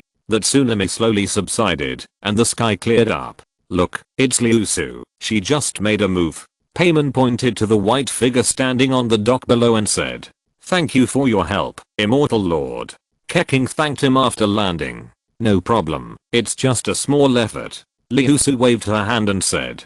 Paimeng breathed a sigh of relief as he watched the war calm down. Is it finally over? Liusu suddenly sensed a stronger breath gushing out of the sea. Not yet. The Jade Pavilion did not cause any effective damage to the demon god. They just suppressed it again. And, sure enough, the sky was covered with dark clouds again, and a demon god that was even bigger than before appeared in the sea. You are the ones who killed my wife. I will bury the entire Liu with you. The demon god said angrily, and the powerful pressure made everyone breathless. Paimeng was already incoherent. What? There is another one. Ying said with a bitter face. No, we didn't kill its wife. We no longer have another Jade Pavilion. With all the immortals and us, we can't stop this demon god at all. Ningguang gritted her teeth and said to the demon god in front of her, which was more powerful than before. Yes, human power is limited after all. Now there is a more powerful demon god, and even we are helpless. Liuan also shook his head and said, his tone was no longer as arrogant as before. Keking looked at the huge demon in the sea. Her purple eyes had lost their luster. Are we just going to give up like this? After the emperor passed away, can we really not help Liu survive the crisis? The immortals and the 7 stars of Liu were reluctant to mention the emperor. Although they knew that the emperor was still alive, they could not expect the emperor to come and solve every problem. But, the return of the final machine and the Guanyu pavilion are gone, and we don't have time to prepare now. Ningguang said unwillingly. Although she had money, the return of the final machine and the Guanyu pavilion could be repaired again, but what she lacked was time. No, there is another way. Since it is an unexpected thing, it is not against the rules to take action, right? Liusu said on the side. Immortal Lord? Everyone was attracted by Liusu's words. Morax designed a crisis, which is the demon god this time. In his opinion, the people of Liu only need to resist this demon god to pass the test, but they didn't expect a second one to appear. If I guess correctly, this one is a real vortex demon god Ossel, and the one in front should be his wife Beisha. Both of them are demon gods, but Ossel is stronger than the previous Beisha. It's already very good to deal with one with Liu's own strength. After all, demon gods are not something that humans can reach. Next time, just prepare a few more jade pavilions and return machines for emergencies. Remember this lesson, Liu can grow better, right? Liusu looked up at the vortex demon god in the sea. She felt weak, probably because Liu's golden tree became particularly powerful and brought her a lot of blessings. We know, Immortal Lord, we will work hard after this time. Ningguang said, thinking that after this crisis, she will build a few more jade pavilions to increase the power and then smash the demon god when she met it. You did a great job this time. The emperor can retire with peace of mind. I will not show up again after I solve this problem. After all, I don't like managing these things. Liusu said as she walked forward, like climbing stairs, step by step, and a few lotus flowers appeared under her feet with each step. Is this the Immortal Lord? So strong. Payman felt that as Liusu walked, the pressure of the demon god was completely isolated. Yes, I have never seen her take action before. I didn't expect that she is so strong. She is not much different from the emperor. Liu sighed as she looked at Liusu walking towards Ossel. Liu is blessed to have the emperor and the Immortal Lord. I was rude before and shouldn't have said bad things about the Immortal Lord. Zuoyang said apologetically. I said that the Immortal Lord would never do anything to harm Liu, but you didn't believe me. Are you dumbfounded now? Liuan Jifeng's engine raised his head with a very proud look. The immortals had no choice but to refute Liuan Jifeng's engine's proud look. If you're listening to this novel on a channel other than Fanfic World, it means they downloaded and uploaded it without effort. We cordially invite you to visit our channel, Mundo Fanfic Novelos. There you'll find the original version of this story and you can explore many other novels of various genres. We're waiting for you to immerse yourself in a world of incredible novels. Chapter 15, or Thought Blossoms. Who are you? Why is there such a person like you in Liu? Looking at Liusu walking towards him, Ossel roared. He sensed a fatal crisis from Liusu. Liusu did not answer him. With every step, the grass element energy in his hand gathered from all directions. The grass element energy seen by the naked eye was like green leaves floating in the air. Finally, it turned into a green longsword in Liusu's hand. This longsword seemed to be made of green leaves gathered together. It's you. It's you. Why are you here? You are full of the faith of the people of Liu. Have you given up your own country? Don't you know how much impact your departure will have on your people? Ossel roared. He could not forget this breath. Buil, the god of wisdom, is also the god of grass. Aren't you a kind god? Why do you have such a strong murderous intent? Liusu's ability has locked Ossel, and a huge murderous intent enveloped him. He didn't understand why this happened. God, abandoned your own country? Payman whispered on the side. But no one gave her an answer. All the immortals knew Liusu's identity, but they would not tell anyone. This was what the emperor said himself. Don't tell others about Liusu's original identity, not even the 7 stars. The immortal has joined Liu, so she is a Liu person. She protects Liu, and the people of Liu admire her. That's enough. Ningguang also knew that things were not simple, but this was approved by the emperor. All the immortals also knew that, although they didn't know the real identity of the immortal, what she did was for the good of Liu, so that was enough. What you said makes sense. Payman scratched his head. Looking at Ossel, who was twisting his body uneasily in front of him, Liusu did not answer it, and burst out his divine power to the extreme. No matter what moves he tried, what fighting skills he needed, he just used his ultimate move, and it was done. Search the enemy, add a big move, no need for any fighting skills, just rush and it's done. In the face of absolute strength, the brain is not working well. At this time, Liusu understood the true meaning of the god of wisdom. One thought and the flower blooms. As soon as Liusu finished speaking, flowers of different kinds bloomed in the sky, covering the entire area affected by Liusu at this time. Even half of Liu Harbor was covered with flowers. "Hey, traveler, you have a flower on your head," Paimeng exclaimed, causing everyone to look sideways and see a flower blooming on Paimeng's head. "It's just grass element energy, nothing to be surprised about." As soon as Liu An finished speaking, the flower on Traveler's head quickly fell off, and the petals began to gather towards where Liusu was. The appearance of the colorful petals constantly converging towards a point made everyone stunned.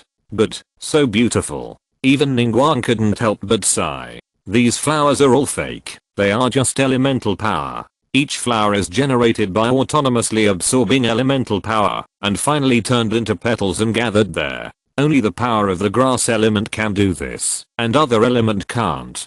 Because the grass element is originally linked to plants. Liu Jifeng's engine acted as a small encyclopedia on the side, making everyone nod their heads. "Why doesn't Ossel move?"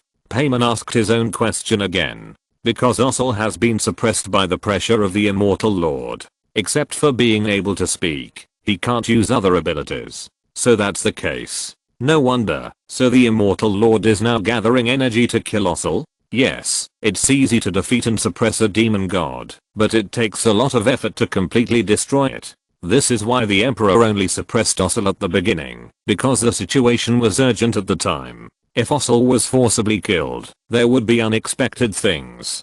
This energy should be enough to kill Ossel." Liusu thought it was about right, and thought to himself, if Ossel heard it, would it be polite to call you? "The energy you gathered is not enough to kill 10 of me. Go." Liusu swung the sword at Ossel, and the green sword energy with petals passed through Ossel, and rushed into the sky, cutting a huge hole in the dark clouds in the sky, and the sun shone through this huge hole. I'm unwilling." After Ossel finished speaking, his body turned into water element energy, and dissipated little by little. This sword completely killed him, leaving no regrets. Paimeng's mouth opened into an O shape. Is this the end? Aang also swallowed her saliva. Even if she was in her prime, she couldn't stop this kind of power. This world is too dangerous. How could there be such a powerful god? Well, it's over. You guys prepare. When Liu returns to normal, you can prepare to start the ceremony of sending immortals. Liusu left after saying this. The immortals looked at each other. Liu is handed over to you. It's time for us to retire. Zuiang's engine said. Thank you all for your help. Ningguang will not let you down. Humph, this immortal will leave first. I hope you can really manage Liu, and don't let the emperor down. When Liu An said leaving, he didn't mean returning to Aozang Mountain, but turning into a human form, and returning to his residence in Liu. The 7 stars of Liu are indeed good. It seems that the emperor's vision is still so unique. In the future, I will also feel it like true Lord Liu Jifeng and true Lord Jechan Langshi. I hope Liu can always be like this. True Lord Li Shandishu said, now that the matter has been resolved, I should go back. Liu always welcomes the arrival of all immortals. We will definitely let all immortals see a more prosperous Liu than it is now. True Lord Li Shandishu left after hearing this. Because of the establishment of the Golden Tree, the immortals also began to enter the world, and did not hate humans so much. In addition, this was the deep meaning of the Emperor, and the immortals did not reject the people of Liu as in the plot. All immortals, use Skynet to add a friend. When the immortals come, notify them in advance. Ningguang will make all preparations to entertain them. No need, you can add a friend, because you are one of the 7 stars of Liu, and we will not notify you in advance even if we come. True Lord Zuang said that he agreed to Ningguang's friend request, and True Lord Li Shandishu also added one on the side. In that case, we will leave. After saying that, the 2 immortals left. I don't know where True Lord Liu Jifeng is. She left in such a hurry that she hasn't added any friends yet. Ningguang asked. As for Liu An, she is now in Liu Harbor. She didn't return to the cave in Aozang Mountain. You will have a chance to see her. Because of the immortal, she may stay in Liu Harbor forever, so Liu An's friends don't have to worry. True Lord Zuang explained. Liu An, This guy used to say that I often stayed in Liu and didn't look like an immortal at all. Now he stays in Liu and refuses to leave. True to Lord Jetchen Lang, she said dissatisfiedly. Well, you know Liu An's personality. Not to mention ordinary people, even we will be choked. Only the immortal lord can suppress her. Now she is willing to stay in Liu Harbor, largely because of the immortal lord's intention. Ganyu had a headache thinking that Liu An had been staying in Liu Harbor because Liu An's arrival had doubled the bill for Yuhei Pavilion. She had discussed with Liu An before that she could give her Mora. If Mora was not enough, she could just notify her. As a result, Liu An said that the Emperor and the Immortal Lord did not bring Mora. This was the tradition of the Liu Immortals. Of course, this immortal would not overstep his authority. This sentence made Ganyu dumbfounded. Did the Liu Immortals have this tradition? How could she not know? Especially the Immortal Lord, the most hateful. The Emperor issued a notice saying that the Liu Skynet was maintained by the Immortal Lord, so the 7 stars had to send Mora to the Immortal Lord of Liu Harbor every month, and this Mora was transferred by Ganyu. The 7 stars had no objection to this. They just needed to share the money. In addition, the income brought to them by Liu Skynet was dozens of times more than this money, so the money would be regularly transferred to Ganyu's account every month. Liusu didn't want to bring money, so the money was always in Ganyu's hands. Now she didn't know how much wealth she had. Although the Immortal King said that she could use it at will, how could she possibly use up all the tens of billions of Mora? But because Liu An's attitude was very tough, and she refused to take Mora no matter what, Ganyu followed her. After all, Liu An was her master. Thinking of this, Ganyu felt a bigger headache. One Immortal King was enough to give her a headache, and now she had to add another master. Ganyu, I'm tired. Let's destroy it. You can do whatever you want. Chapter 16. Formal meeting with Aang. The ceremony of sending off the immortals is almost ready. It will officially begin tomorrow. Why did the Immortal King summon us at this time?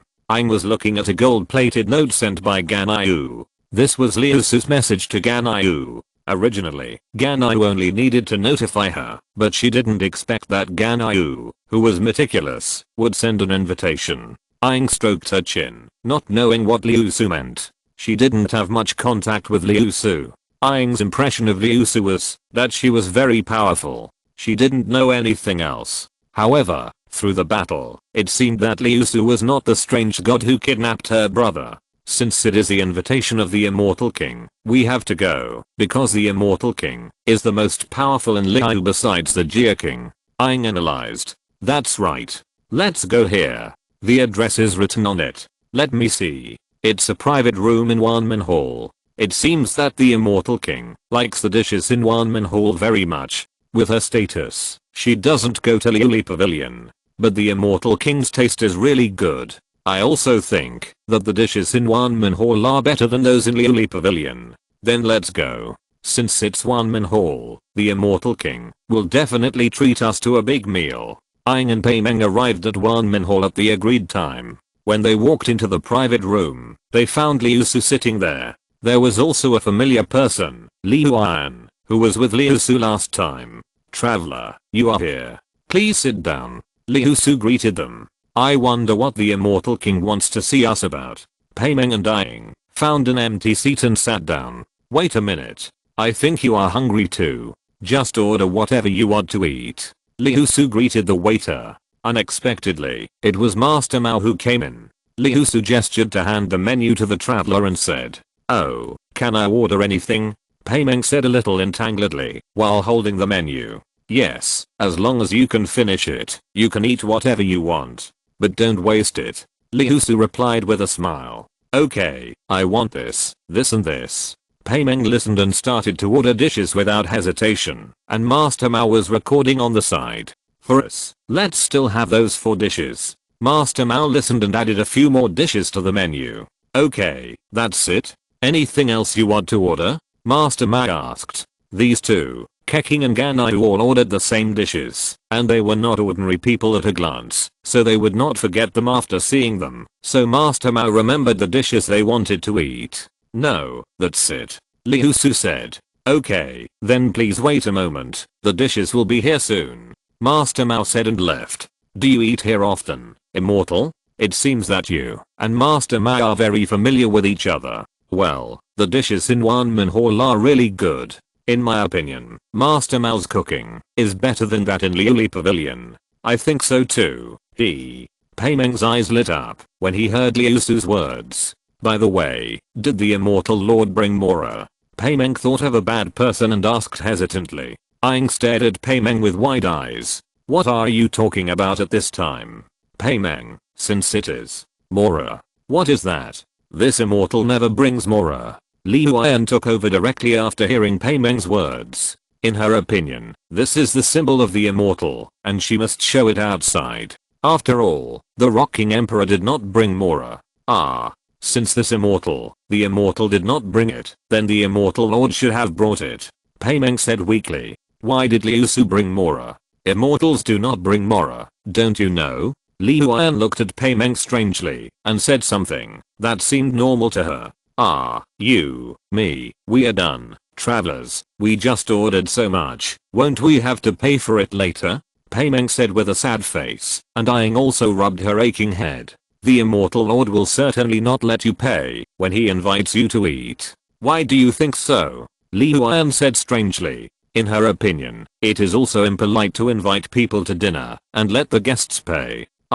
Me, but didn't I bring Mora? Pei Meng asked. Yes, it's not like I can't pay without Mora. Your idea is weird. Li Huan showed an expression of how ignorant you are. Pei Meng was silent. She felt that what Li Huan said made sense. Aang covered her head on the side. This Immortal in Liu was really weird. How could they eat without Mora? As time passed, Master Mao served all the dishes. Pei Meng didn't think too much when he saw the delicious food. He and Aang started to eat. Since they didn't have to pay for Mora, they didn't think too much. As for the bill, it's still the same. Send it to Ganyu. As the last dish was served, Li Huan said to Master Mao, okay. When they first came to eat, Li Huan's words made Master Mao a little embarrassed, but as the two came to eat every day, the bills were always sent to Ganyu, and Ganyu reimbursed directly, so he also dispelled this doubt. Well, how come you are the same as Zhongli, eating without money, and then sending the bill to others? Pei Meng complained while eating.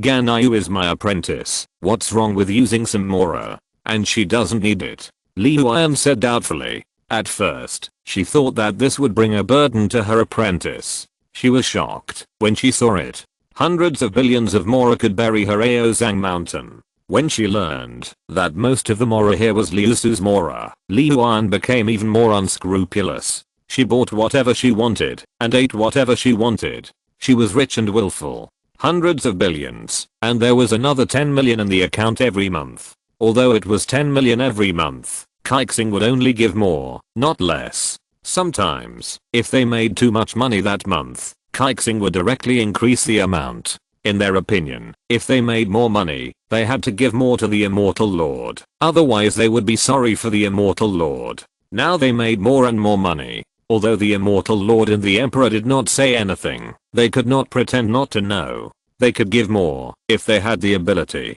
Anyway, the Immortal Lord's consumption was also in Liu, and it would eventually flow into their hands. So how could so much Mora be spent? This Mora would only be spent more and more. Ganyu is your disciple. Then, you are also an Immortal? Pei Meng said in surprise. Humph, this Immortal has never hidden, unlike Arping, who hides in Liu every day pretending to be an old woman. At this point, Li Huan also disjected Langshi's engine. Then, which Immortal are you? Pei Meng asked, as if he had never seen this Immortal before. This Immortal is Li Huan Jifeng's engine. Didn't I see him before? Li Huan said dissatisfiedly, as these people had forgotten her in just a few days. Li Huan, Jifeng, Zengin. We really can't recognize you like this. Aang also looked at Li Huan in surprise. Although she had made the connection before, Li Huan in immortal form and Li Huan now are completely two different people. So Ganyu is your disciple, no wonder, this makes sense. Pei Meng scratched his head. Since they are the master's apprentice, it must be no problem for the master to let the apprentice pay the bill. Have you finished eating? After you finish eating, let's talk about business. Liusu said after drinking a glass of water. Yeah, I'm done eating.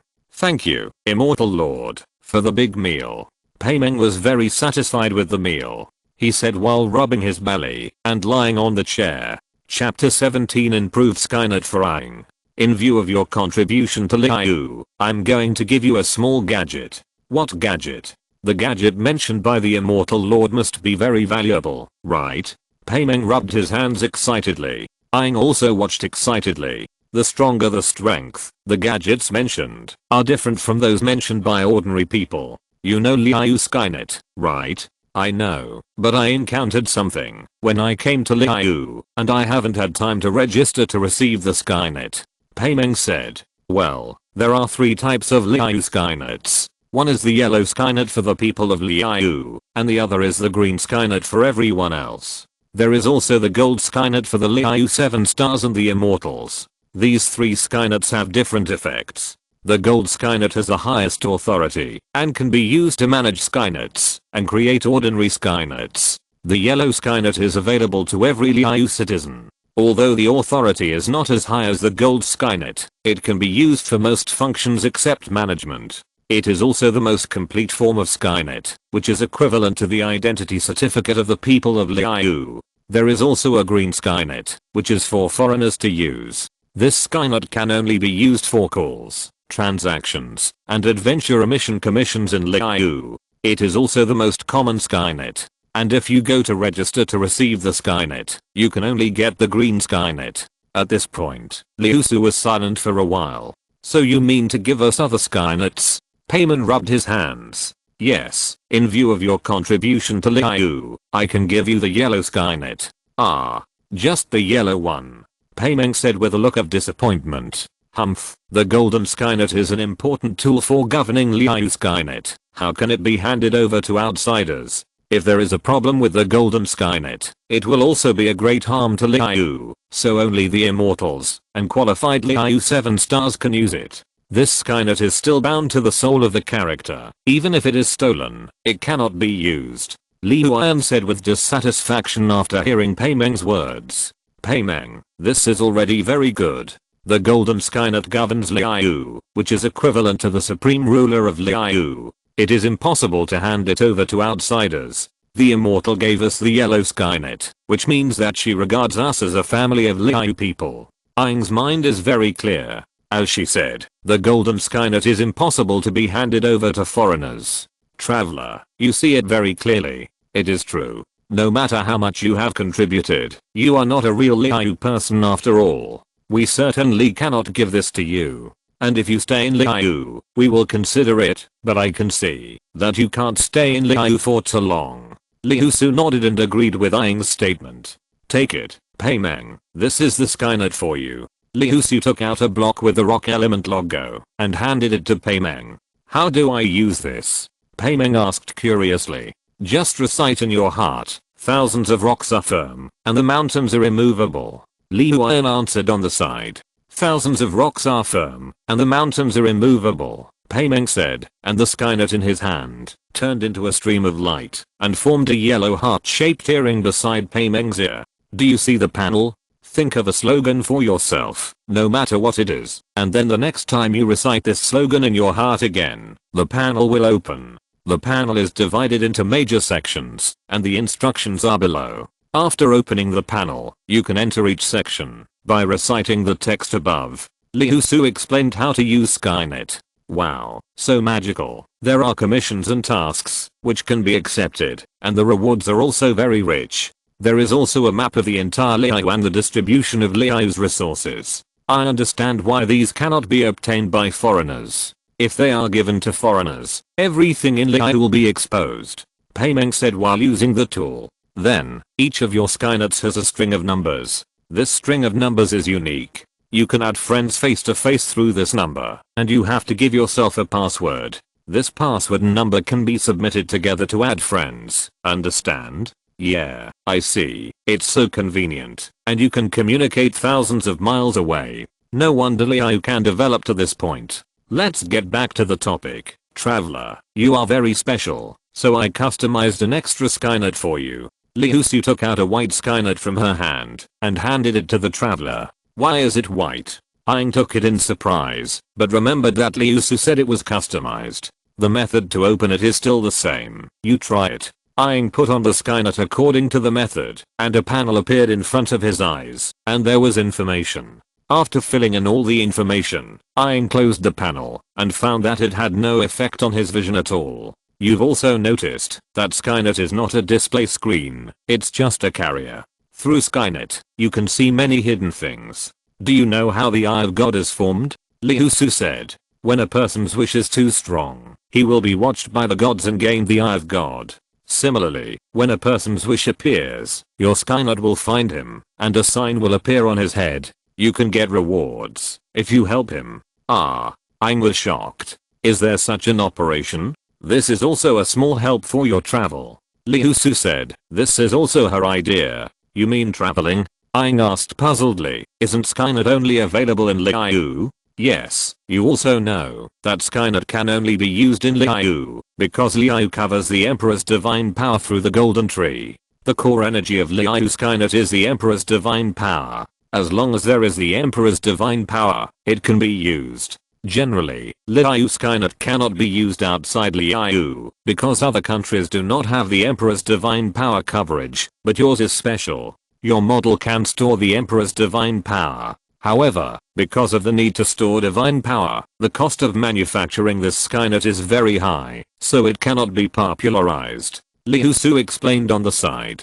Golden Tree? Aang asked puzzledly. She didn't see any golden tree in Liu. You will know later. This can help you travel better outside. You can also quickly accept bounty commissions and mark the roads you have walked and expand your map. Now, only Liu is fully open. Observe the roads I have walked. Aang asked. Yes, you also found it. When the time comes, you can record the strange things you see and pass them to me. I will give you corresponding rewards. Aang heard this and nodded, indicating that he understood. It's easy to talk if you have money. It seems that you understand what I mean. This Skynet makes Liu no longer a secret in front of you, but in return you will be exposed to Liu's sight. This is mutual. I hope you can understand. I see. After saying so much, I hope you understand. When the time comes, the 7 stars will give you a reward. You can get something you want from them. It can be money, or help you do something within your ability. Let's go. After eating, let's leave. After saying that, Liusu stood up, and Aang and Paimeng followed him out. Wow. Aang and Paimeng walked out of the 10,000 people hall, and looked up to see a towering golden tree. This golden tree almost covered most of Liu. Is this the golden tree? Aang looked at the golden tree in the sky with a shocked face. See it? This is what only the yellow Skynet and the golden Skynet can see. The Skynet operates through the golden tree. The green Skynet cannot see the golden tree. Liusu explained on the side. No wonder the Skynet has such a powerful ability. This tree is probably more than 100,000 meters high. Paimeng said on the side. The roots of the golden tree are all over Liu, supplying Liu with the divine power of the Emperor. Of course, you just need to know about this, but don't tell anyone. The golden tree will encrypt all its related memories about this, as long as you don't say it out loud. This is also a means of protection for Skynet. This matter cannot be known to the person above. The person above, you mean? Sky. Aang seemed to have thought of something, and was about to say it. Shh, don't say her name, it will be discovered. Teyvat is about to face a crisis, and you are the one who changes its fate, so I hope you will become stronger during your journey. Liusu said. Aang didn't expect that there would be such a thing in Teyvat, but at least it was certain that Liu was not an enemy, because they were also planning something. The enemy of my enemy is my friend, in Aang's opinion. Okay, I will try my best. Call me Liusu from now on. Almost no one in Liu knows my identity. If you call me that, it will be exposed. If you call me that. But didn't Master Mao hear it just now? Oh, I blocked him, so he didn't know. He heard our names. Is this the method of the immortal? I see. Chapter 18. Paimeng is shocked. Zhongli is the emperor. I didn't expect Zhongli to go to the Northland Bank. Doesn't he know what the Fachu did in Liu? Aang and Paimeng came out of the Hall of Rebirth and walked towards the Northland Bank. According to the agreement, I'm here to take your heart of God, Morax. Heart of God. Aang seemed to have heard something extraordinary. The contract has been concluded. As you ask, I will grant you the promised thing. What? Zhongli is the Jia King. Paimeng said it was impossible. Yeah, you fooled me so badly, the young master said on the side. Well, it seems that he can't accept this fact. How can this social loser who spends money lavishly and never brings Morax when buying things be the Jia King? Paimeng. Aang reminded, although you think so, don't say it out loud. But, what kind of agreed value can be comparable to the heart of God? Paimeng asked curiously. Zhongli touched his chin and replied, from a universal perspective, no. However, as the god of contracts, I will not sign this contract if it is not beneficial to me. Then why? One rainy day, I was strolling at the port and heard a merchant praising his subordinates, saying, you have completed your duty, go and have a rest. After hearing this, I stood among the crowd for a long time, asking myself in my heart, have I completed my duty? Zhongli, Paimeng whispered. 300 years ago, with the arrival of Liusu, Liu changed its current state and developed rapidly again on the original basis, which gradually strengthened my idea. Wasn't Xianjun originally from Liu? Of course not, but since she joined Liu, it doesn't matter what her previous identity was. This time, I signed this contract with the Queen of Winter, a contract to end all contracts. It seems good now. Although the journey has been a bit bumpy, for the people of Liu to be able to suppress a demon god has exceeded my expectations. Afterwards, Liusu solved the problem completely, and I also knew that it was time for me to retire. So your retirement means that Xianjun will take over your position? Paimon asked. Why do you have this idea? Zhongli looked at her strangely and said, Liusu can't take over Liu. She is already complaining about the maintenance of Liu. Well, what you said makes sense. It's just that there was another demon god in the end that was beyond my expectation, but the moment Liusu took action, it was already a foregone conclusion. Although I don't know what Liusu said to the immortals in the Liu 7 stars, their ambition and motivation cannot be concealed. Zhongli thought of a problem, that is, the Liu 7 stars and the immortals knew that they were not dead, but their actions were still beyond his expectations. Even at the last moment, they did not ask for help from him, but decided to fight this crisis on their own. If Liusu hadn't chosen to take the initiative in the end, Liu would definitely be seriously injured again this time, but the final result was still good. Now, the 7 stars of Liu are in power. They seem to have anticipated this crisis long ago. Their methods are fierce. This makes me feel a little strange. What about the immortals' thoughts on Liu? Forget it, don't think too much. As long as the goal is achieved, it's fine. Besides, ordinary people don't know that I'm still alive, so it won't affect the plan. My brain is a little insufficient. Paimeng scratched his head, feeling so profound. Since the event has been achieved, young master, you and I will go to the Winter Palace to meet the queen. The lady said with the heart of God in hand. Okay, I want to go back later. I don't want to stay on the same boat with you. The young master said dissatisfiedly. Please feel free. The lady left after saying that. Well, do you have anything else to ask? Zhongli waited for the young master and the lady to leave and said. Is it that the immortals and gods of Liu don't like to carry money? Paimeng's question made Zhongli's eyes twitch. No. Paimeng expressed his disbelief. Anything else you want to ask? Zhongli felt a little embarrassed by this question. Does the heart of God really represent all the power of God? Aang thought of Liusu that day. Oh. You also discovered that the heart of God is not the power of the 7 gods, so losing it or not has no effect on the 7 gods. On the contrary, it is still a hot potato, and it is a good opportunity to hand it over. The heart of God is a hot potato? What's going on? I can't tell you this. You just need to know that the heart of God is not what you think. Zhongli shook his head, indicating that this topic could not be continued. Does the god really need the people's faith to exert his powerful power? Paimon thought of Wendy, who was ripped out of Mon's heart. Of course not. Although people's faith can increase the power of gods, this power is also limited. However, the increase in power still has a great effect. For example, if a demon god's power is 1, the power of people with faith will become 1.001. Although it is not much more, it is still stronger than the former. This is equivalent to the original power of the demon god, and then add the power of people's faith, which is equivalent to a multiplication area. The more believers, the more power provided to the gods. Oh, I understand, but if the believers who believed in this god before no longer believe in it, will his strength decrease? Paimon continued to ask. This will happen, but there is a threshold, that is, his own strength will not change. No matter how strong he was before, he will still be as strong now. This will not change. The heart of God is equivalent to greatly increasing your power, but you will pay a corresponding price if you use it. So that's it. I said it. That guy Wendy is so angry. I was worried about him for so long. Paimon stamped his feet angrily and told Zhongli about it. Oh, the drunkard poet? Interesting. I didn't expect him to make such a decision.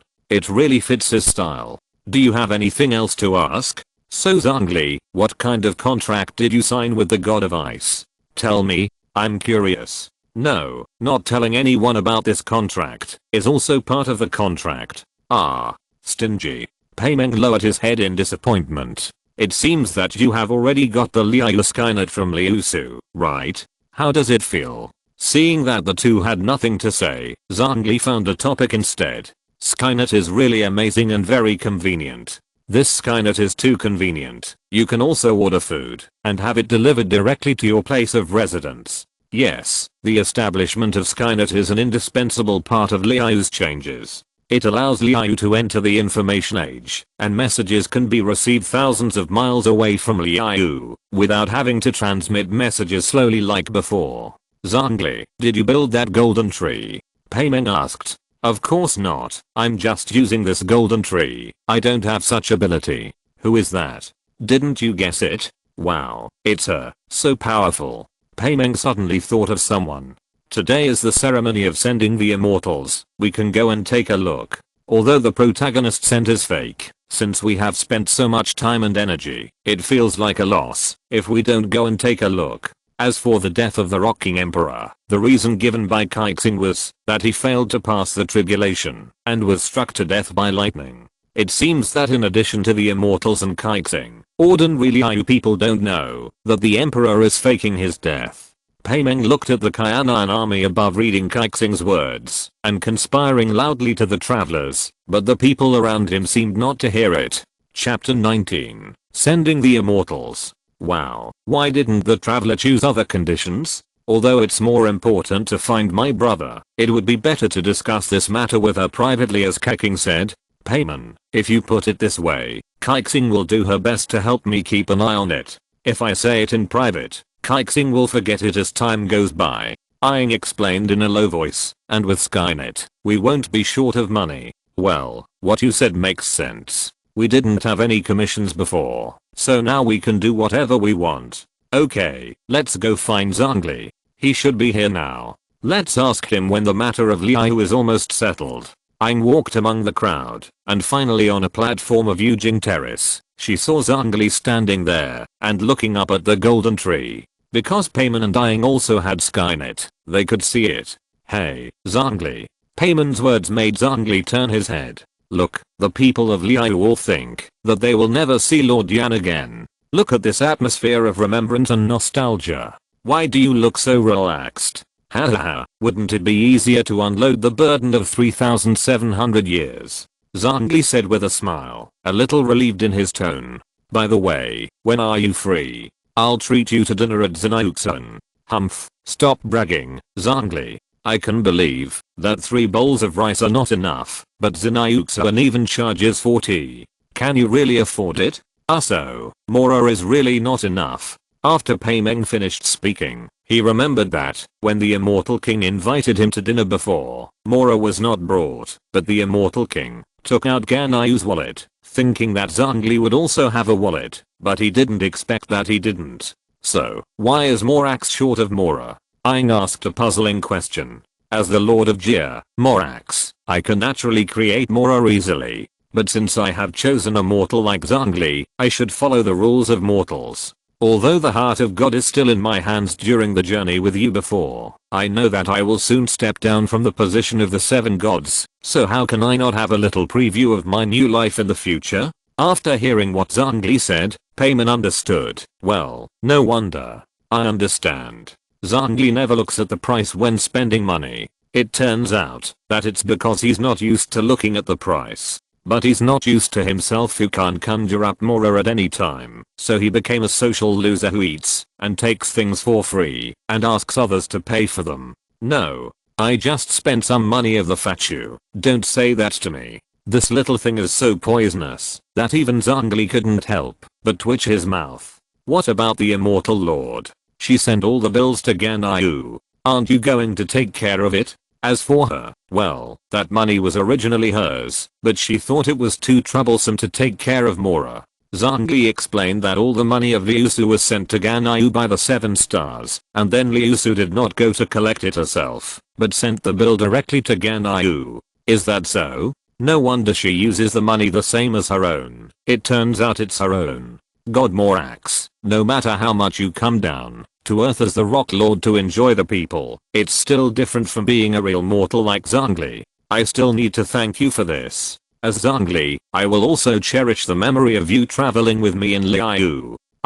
This is indeed a good journey. Yes, but any travel companion will have a day of separation. Well, we are about to go on the next journey. If the journey continues, it may be a little difficult, because Liu's maritime neighbor, Inazuma, is in a closed-door policy. So, do you have some private money for yourself? Payman asked a lot of questions, because Morax's heart of God is gone, and Morax can no longer create Mora at will. Oh, private money? Well, from a general rational point of view, it's a good suggestion. Zhongli touched his chin and thought seriously about Payman's words. What a pity. What a pity. Payman asked expectantly. It's a pity that I forgot. Zhongli's words made Payman's expectant face freeze. Traveler, Payman, and Zhongli, you are here too. Liusu walked over and looked at the 2 mascots and said, Hey, Liusu, why are you here? Of course, I'm here to watch the ceremony that a god who doesn't want to reveal his name has organized to get off work. Liusu's words made Zhongli's eyes wander. He clenched his fist and coughed twice, brewing his emotions and said, from a universal rational point of view, this god is really incompetent to do this. Wow. I didn't expect you to be like this, Zhongli. Payman was shocked. He didn't expect Zhongli to say that. Ahem. She's talking about Morax. What does it have to do with me? Zhongli. You're right. Morax is a god, and I, Zhongli, am a human.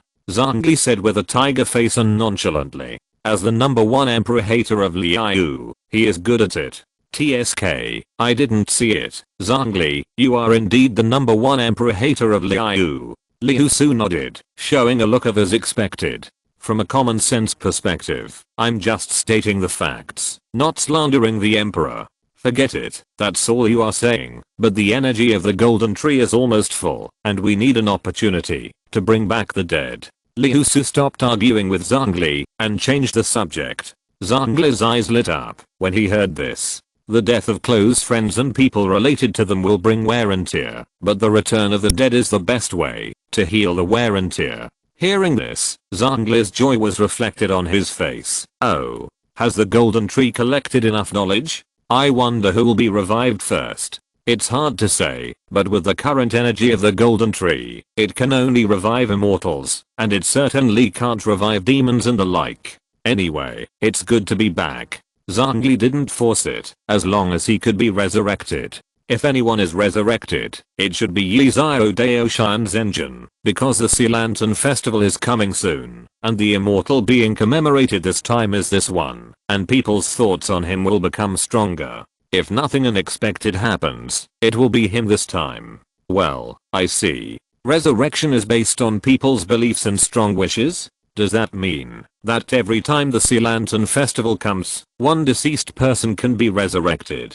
Zanke asked. Well, that's about it, but the most important thing is that people have to remember him, otherwise, it's a bit difficult. Liusu said for a while, just like a sense of existence. If one person knows of his existence, but other people don't believe it, then he is only seen by one person, but the whole Liu believes in his existence, then he can be resurrected through this. That's about what it means. Sense of existence? Yes, it's the same with all demons. If no one believes in the existence of a dead demon, then even if he is really dead, if there are still people who remember his existence, then there will be remnants of the demon. That's about what it means, but the golden tree is different. It is forged by forbidden knowledge, and has different laws. It can truly materialize this consciousness, which is equivalent to forcibly transferring him to the node where he has not yet died. At the same time, the world will forget his existence. What do you mean? Zhongli frowned. It means that his existence will be stripped from the world tree. Teyvat will make him disappear, and the traces he left behind will disappear forever from everyone's sight. For example, on the Lantern Festival, we will revive Yizio Daoshan, and then people's memories of Yizio Daoshan will all disappear, as if he had never appeared. However, there are still traces of his existence, such as the things he left behind, but people will not think about it that way. Is that so? Then people will forget him, and we will be like reviving a stranger. Zhongli felt a little uncomfortable. If he was resurrected, he and the people of Liu would forget his existence, which would be even more cruel for him. Have you forgotten the golden tree? Liusu reminded. Huh? Do you mean Skynet? Zhongli's eyes lit up. Yes, although this will delete the memories in your world tree, the golden tree is not affected by Teyvat, and your memories have been backed up, So we will all still remember him, but those who have no memories left in the golden tree will forget him, right? Zhongli answered. Yes, that's the truth, because all the existence and memories of Teyvat are stored in the world tree. This world tree is like a supercomputer. The heavenly principle is the person who observes this computer, and the great compassion tree king is the administrator in the computer. So what do you mean? Zhongli seemed to have noticed something. It's hard to say now. Wait until the golden tree grows a little bit more. I believe that day will come. It's really a blessing for Liu to have you here. Zhongli also vaguely knew something, and he smiled with relief. This was the first time he laughed so happily since then. What are they talking about? Why can't we hear anything? Zhongli seems to be laughing very happily. Payman looked at the two people in front of her. Although they were talking, she couldn't hear a word. But the traveler was different. Liusu and Zhongli's words use the golden tree to block the perception of Teyvat. The traveler, who was not originally from this world, also heard it. I didn't expect that these two gods were playing such a big chess. Traveler, can you hear what we say? Liusu turned her head and said to Aang. Yeah. Aang nodded and said. So this crucial step still depends on you to complete. You also know that the saying that the starry sky of Teyvat is fake is not true, because the entire Teyvat is fake, and the starry sky outside is just a sticker. This, Aang seemed to have heard a great secret.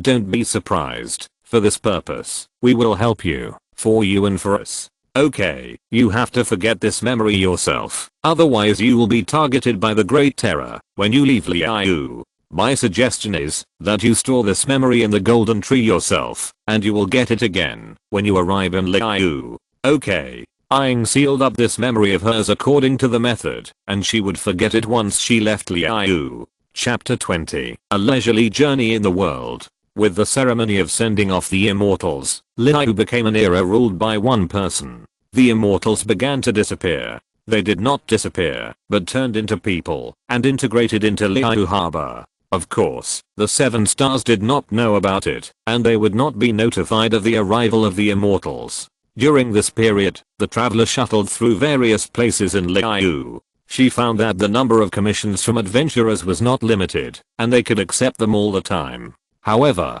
people were limited to completing 4 commissions a day. But who was she? The traveler. She was full of energy. Delivering food, running errands, and clearing monsters. The traveler's wallet was getting fatter and fatter. She had now achieved financial freedom. You said you were looking for a brother? What brother?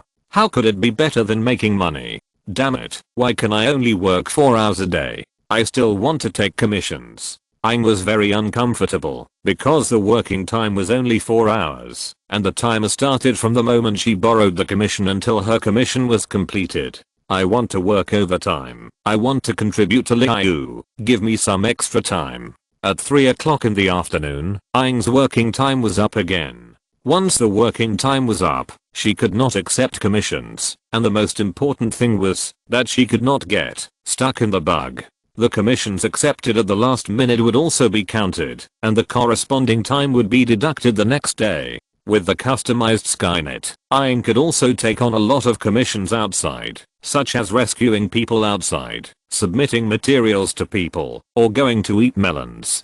As long as there was a blue, purple, or gold exclamation mark or question mark on the head, it meant that there was a task. Aang also asked Liusu to ask her to add time, but Liusu told her that this was a contract that Liu had to follow. You could not abide by it in other countries, but Liu must abide by it, otherwise it would be blocked. At first, Aang didn't care, but she worked overtime for 3 consecutive days. In fact, it was not considered overtime because the time was almost the same, but Skynet blocked her account. This month, she couldn't accept any commissions, so Aang was honest. Liu, 3 bowls are not enough. Who of you brought money? Zhongli said after a long while. Zhongli, I didn't bring any money. A young man with reddish brown hair said. Me neither. A middle-aged man wearing a yellow, brown and green Liu costume also said. Lisan, Zuoyang, didn't you agree to bring money? Zhongli said painfully, covering his head. These two were Lisan Dishu's engine and Zuoyang's engine who entered the Liu harbor. Zhongli, Liuan said that immortals don't bring money. Lisan Dishu's engine said weakly. She said no, so what? You have to pay for food. But Zhongli, you didn't bring any money either. Besides, we really don't have the habit of carrying money. Zuoyang's engine explained. But this made Zhongli even more headache. He didn't understand, while Yuan would instill the idea that immortals don't bring money into other immortals. Because when they came, Zhongli said that in Liu Harbor, don't call him the emperor, call him by his name, and don't show respect. As time went by, the immortals got used to it, and regarded themselves as ordinary Liu people, and Zhongli was their friend. But before they were preparing to enter the world, Master Liuan Jifeng emphasized that immortals don't carry money. Wouldn't it be too vulgar to carry money? And the emperor never carries money, which the immortals think makes sense. I should have saved some private money for myself. Zhongli felt so regretful. In fact, he could have asked Kaixing or Liusu for money directly to show his identity, but what's the difference between this and the previous Emperor Yamwan? Hey, there is no business in the rebirth hall now. Master who cut off my funds. Zhongli never thought that he would be so worried about Mora one day. Well, we haven't had much business recently, and neither has Zhu Yang. True Lord Zhu Zhu Yang and True Lord Li Shandai found an easy job in Liu, and they spent a little money to buy a residence, but they still had no money, so they could only eat and drink for free. The price of residence in Liu is not high, only the material fee and labor fee are charged, and then a negligible land fee is paid every year. But if you don't pay the fee for a year, Yuheng Crossing will think that your residence is unoccupied, so it will be rebuilt. It's more like letting people know whether you still live here than the land fee. Mr. Zhongli, what are you doing here? Suddenly a voice came from behind, and the 3 of them were like they had found a savior. Zio, do you have money? True Lord Zhu Yang asked hopefully. Well, I have. What's wrong? Because Zio was not poisoned by True Lord Liu Yan Jifeng, he knew that living in Liu required money, so he always carried it with him. Oh, we didn't bring any money. Can you help us pay the bill? True Lord Li Shandai said with a fierce face. Okay. Zio thought the price was high at first, but it turned out to be just over 100 Morris. He looked at the 3 of them in surprise. Couldn't the 3 of them come up with 100 Morris? Ahem. Zhongli pretended to cough to cover up his embarrassment. Mr. Zhongli, is there anything else? If not, I'll leave first. I've accepted a commission and time is running out. Zio said. No more, you go. Zhongli waved his hand. Yes. Then Zio left. Unlike other immortals, Xiao began to accept commissions after entering Liu, and made a contribution to Liu, which also led to his wallet becoming more expensive. Basically, he would meet Zhongli without money every 3 or 5 days. Except for the true Lord Liuan Jifeng, the immortals' appetites are not strong. It's okay not to eat. They just like this atmosphere of leisurely wandering in the world, especially drinking tea and watching plays with Zhongli. They like this feeling of relaxation very much, but Morris restricts them. But as immortals, how can they earn Morris? They are not like Xiao who likes to clear obstacles. Rather than saying that they just found a job, it is better to say that the job found them. These jobs basically have no one, and they are happy to be idle every day. Except for the lack of money, everything else is good. One sells sculptures, one helps to draw landscape paintings and write books, and there is also a package service for the Hall of Rebirth. If there are many customers for this kind of job, it would be a ghost. Liuan, don't do it. The room is full of your mechanisms. Liusu didn't know what Liuan was thinking. He studied the mechanism every day, and did it in his spare time every day. Over time, the room was full of it, leaving only a small corridor. Liusu, what are you talking about? This is my hobby. Liuan said dissatisfiedly. I'm not asking you not to do it, but you have to deal with these. If you do it again, you can't even walk in the room. Liusu rubbed his head and looked at the mechanisms in the room. He felt that he had intensive phobia. It's because this residence is too small. If it were in my cave, it would definitely fit. Liuan said. Then go back. Liusu glanced at Liuan and said. You asked me to go back, so I'm going to go back. This makes me lose face, so I won't leave. It sounded like Liuan's tone. Let's find someone to deal with it. You don't need it anyway. Liusu finally compromised. Okay, I'll call Ganai over and let her deal with it. Then Liuan began to contact Ganai using Skynet. Master is looking for me. I have to go first. Ganai let go of Keking's hand and said in a panic. In her opinion, it must be bad news that Master Liuan Jifeng was looking for her in Liu Harbor. What's the matter? Keking frowned and said. It was not easy to bring Ganai to see the scenery today. Master has made too many traps, and the room can't hold them all. It seems that the Immortal Lord is dissatisfied and wants Master to deal with them. Ganai said with a headache. Sure enough, the only one who can suppress Master in Liu is the Immortal Lord. Even the Emperor Lord can't do it. Let's go together. Keking's eyes lit up when she heard that they were going to clean up the mechanism. She knew the mechanism of Master Liuan Jifeng. If it was made, it must be useful. Master Liuan Jifeng would not do it if it was useless. You're here? The mechanism is inside. Please help deal with it. Liuan stood outside and said with a bad face when he saw Ganai coming in. Although she didn't have any feelings for her own mechanism, Liusu's tone as if cleaning up garbage made her very unhappy. Chapter 21. Let me tell you about Ganai's childhood. Although the mechanism made by Liuan is small, it is very heavy. Keking tried to move it but still couldn't, but Ganai could carry them out with one hand each.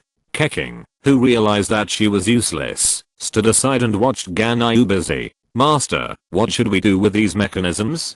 Keking asked on the side. Because there was no one around, no one except Keking, and Ganai could come in, so Keking still asked respectfully. Oh, these little gadgets are useless to me. You can take them and do with them yourself. Liuan glanced at Keking and said. Master, do you mean to give them to us?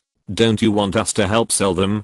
Keking asked in confusion. These mechanisms are very delicate. If they are sold, they will be a lot of wealth. Why sell them? My mechanism is priceless. I won't sell it, but Liusu, that guy, actually dislikes my mechanism, so I'll give it to you. You can do whatever you want with it. Hearing this, Liuan said angrily. Okay.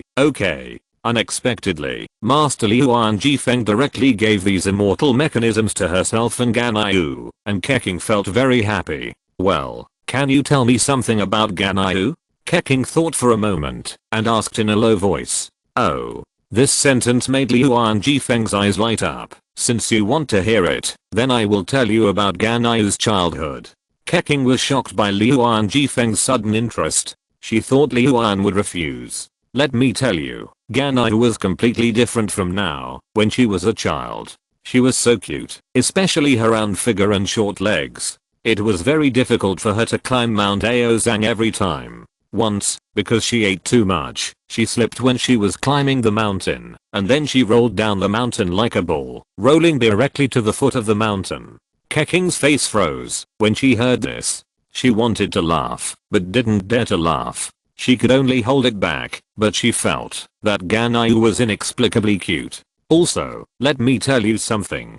Ganyu killed a demon god when she was a child. Was Ganyu so powerful when she was a child?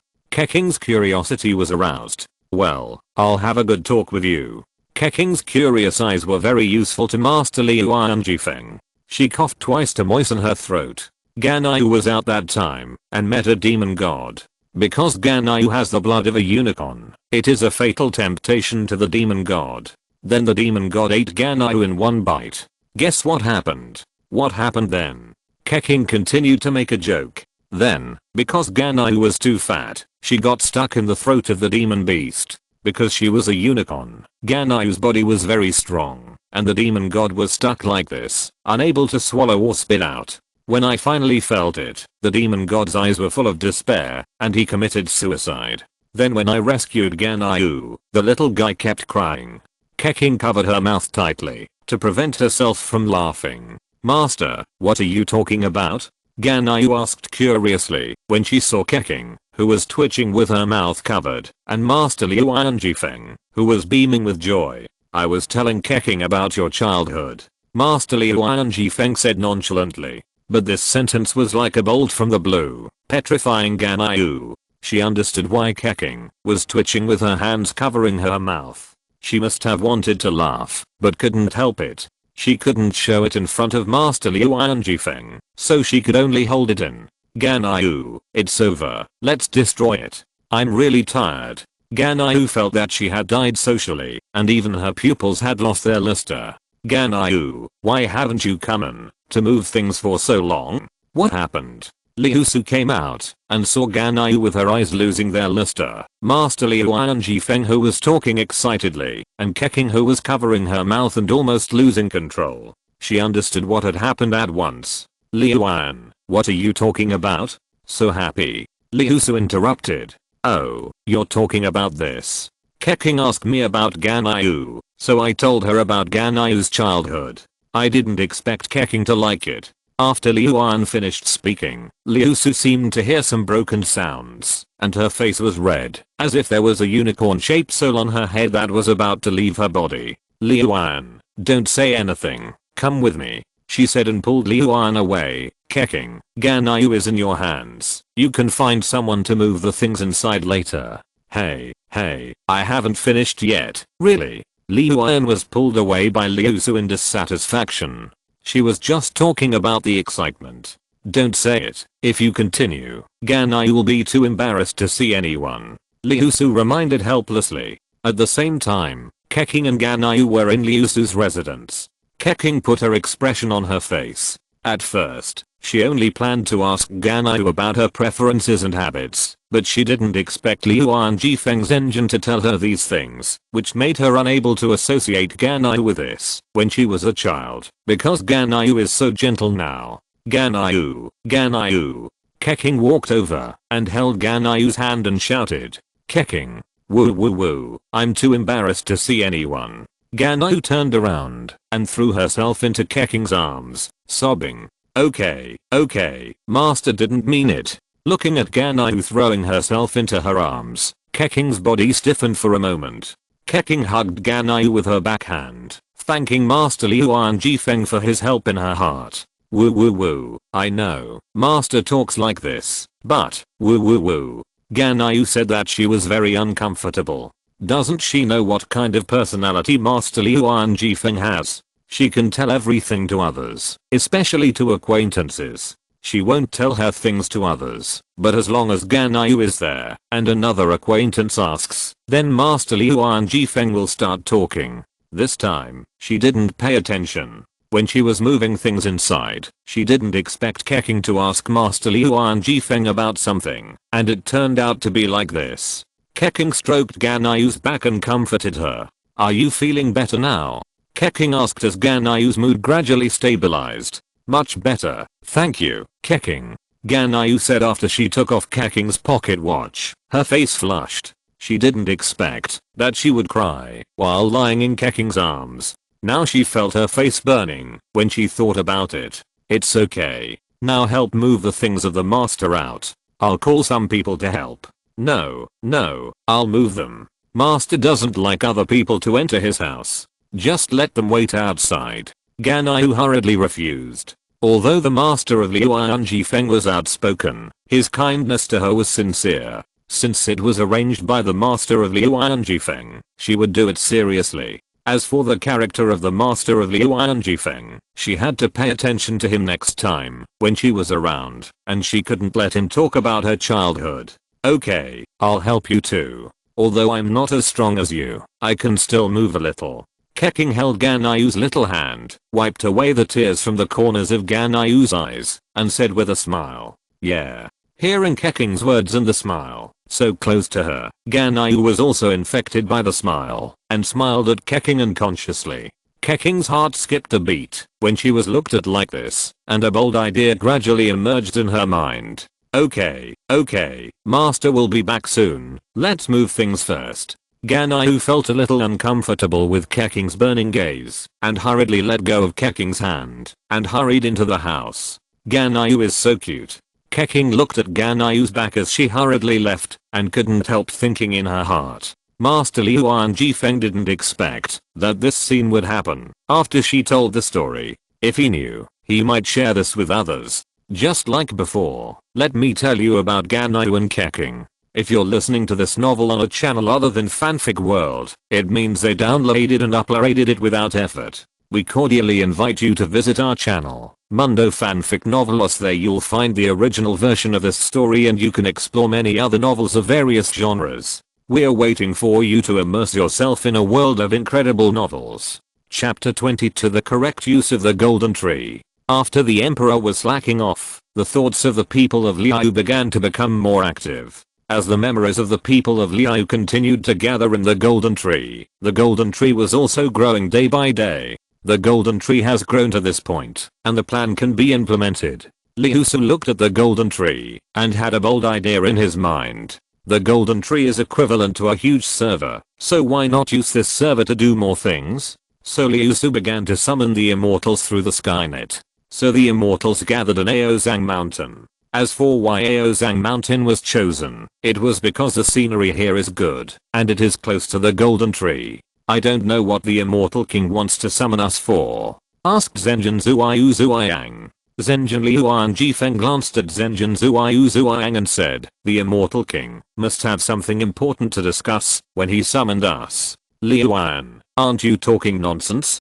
Why summon us if there is nothing? So you ask what it is? Zhenjin Zhechen Langshi was angry, and Zhenjin Liuanjifeng was still speechless as always. Oh, you ask me, how do I know? Liuanjifeng Zhenjin looked up at Zhechen Langshi Zhenjin, and he was right but confident.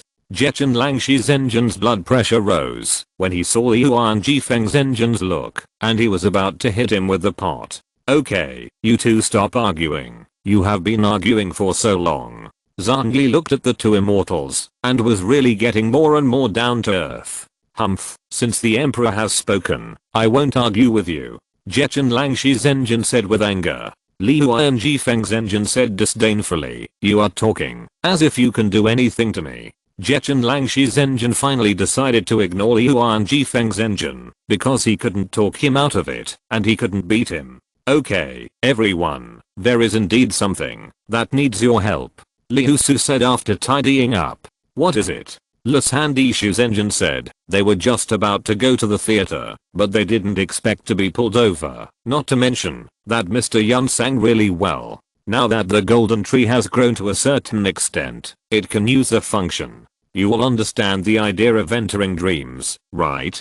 Entering dreams, is it like the kind of dreams we send to mortals? Zio thought for a while and said he was familiar with this. Yes, I want to connect this dream and let the people of Liu enter the dream when they are resting, so as to carry out some activities, such as the second world. Second world? In terms of universal rationality, this is indeed possible. After all, Zumi seems to do the same. But is it really okay for you not to go back to Zumi to take a look? It is said that the new grass god there seems to be imprisoned. Zhongli looked at Liusu strangely and said, "Oh, it doesn't matter. This is also part of the plan. This new grass god was differentiated from me. At that time, I was infected by the forbidden knowledge and had to break off a pure branch as a backup. However, due to chance, I was revived again, but everything in Zumi was handed over to her. So although I can use energy now, strictly speaking, I'm not a grass god.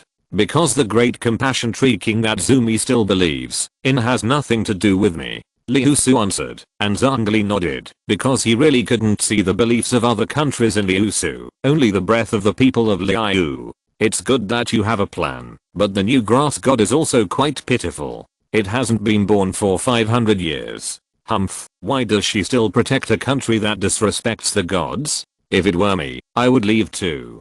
Liu Feng's engine said dissatisfiedly. What the Zumi people did was too chilling for the gods. Haha, don't worry about them. Let's talk about business first. Liusu said to change the subject. Because of the golden tree, people can move in their sleep. We can build a second world where people can acquire combat skills and make plans for the future. Your idea is indeed good. Will this second world have an impact on people, such as causing lethargy the next day? Zhongli expressed his concerns. No, although I'm not the grass god anymore, I still have some abilities that I can do. I can use the golden tree to divide the divine power to heal them. People dream every night, and allowing people to move freely in the dream world will only make them a little mentally exhausted, because their spirits are the most active at this time. But with the golden tree, this is not a problem. I can also use this to strengthen the blessings given to the people of Liu. Just like when a person's desire is too strong, it will attract the attention of the gods and thus obtain the eye of God. Similarly, in dreams, people's desire to become stronger due to experience continues. At this time, they will be more easily receptive to the blessings given to their bodies. The state of mind and strength are equal.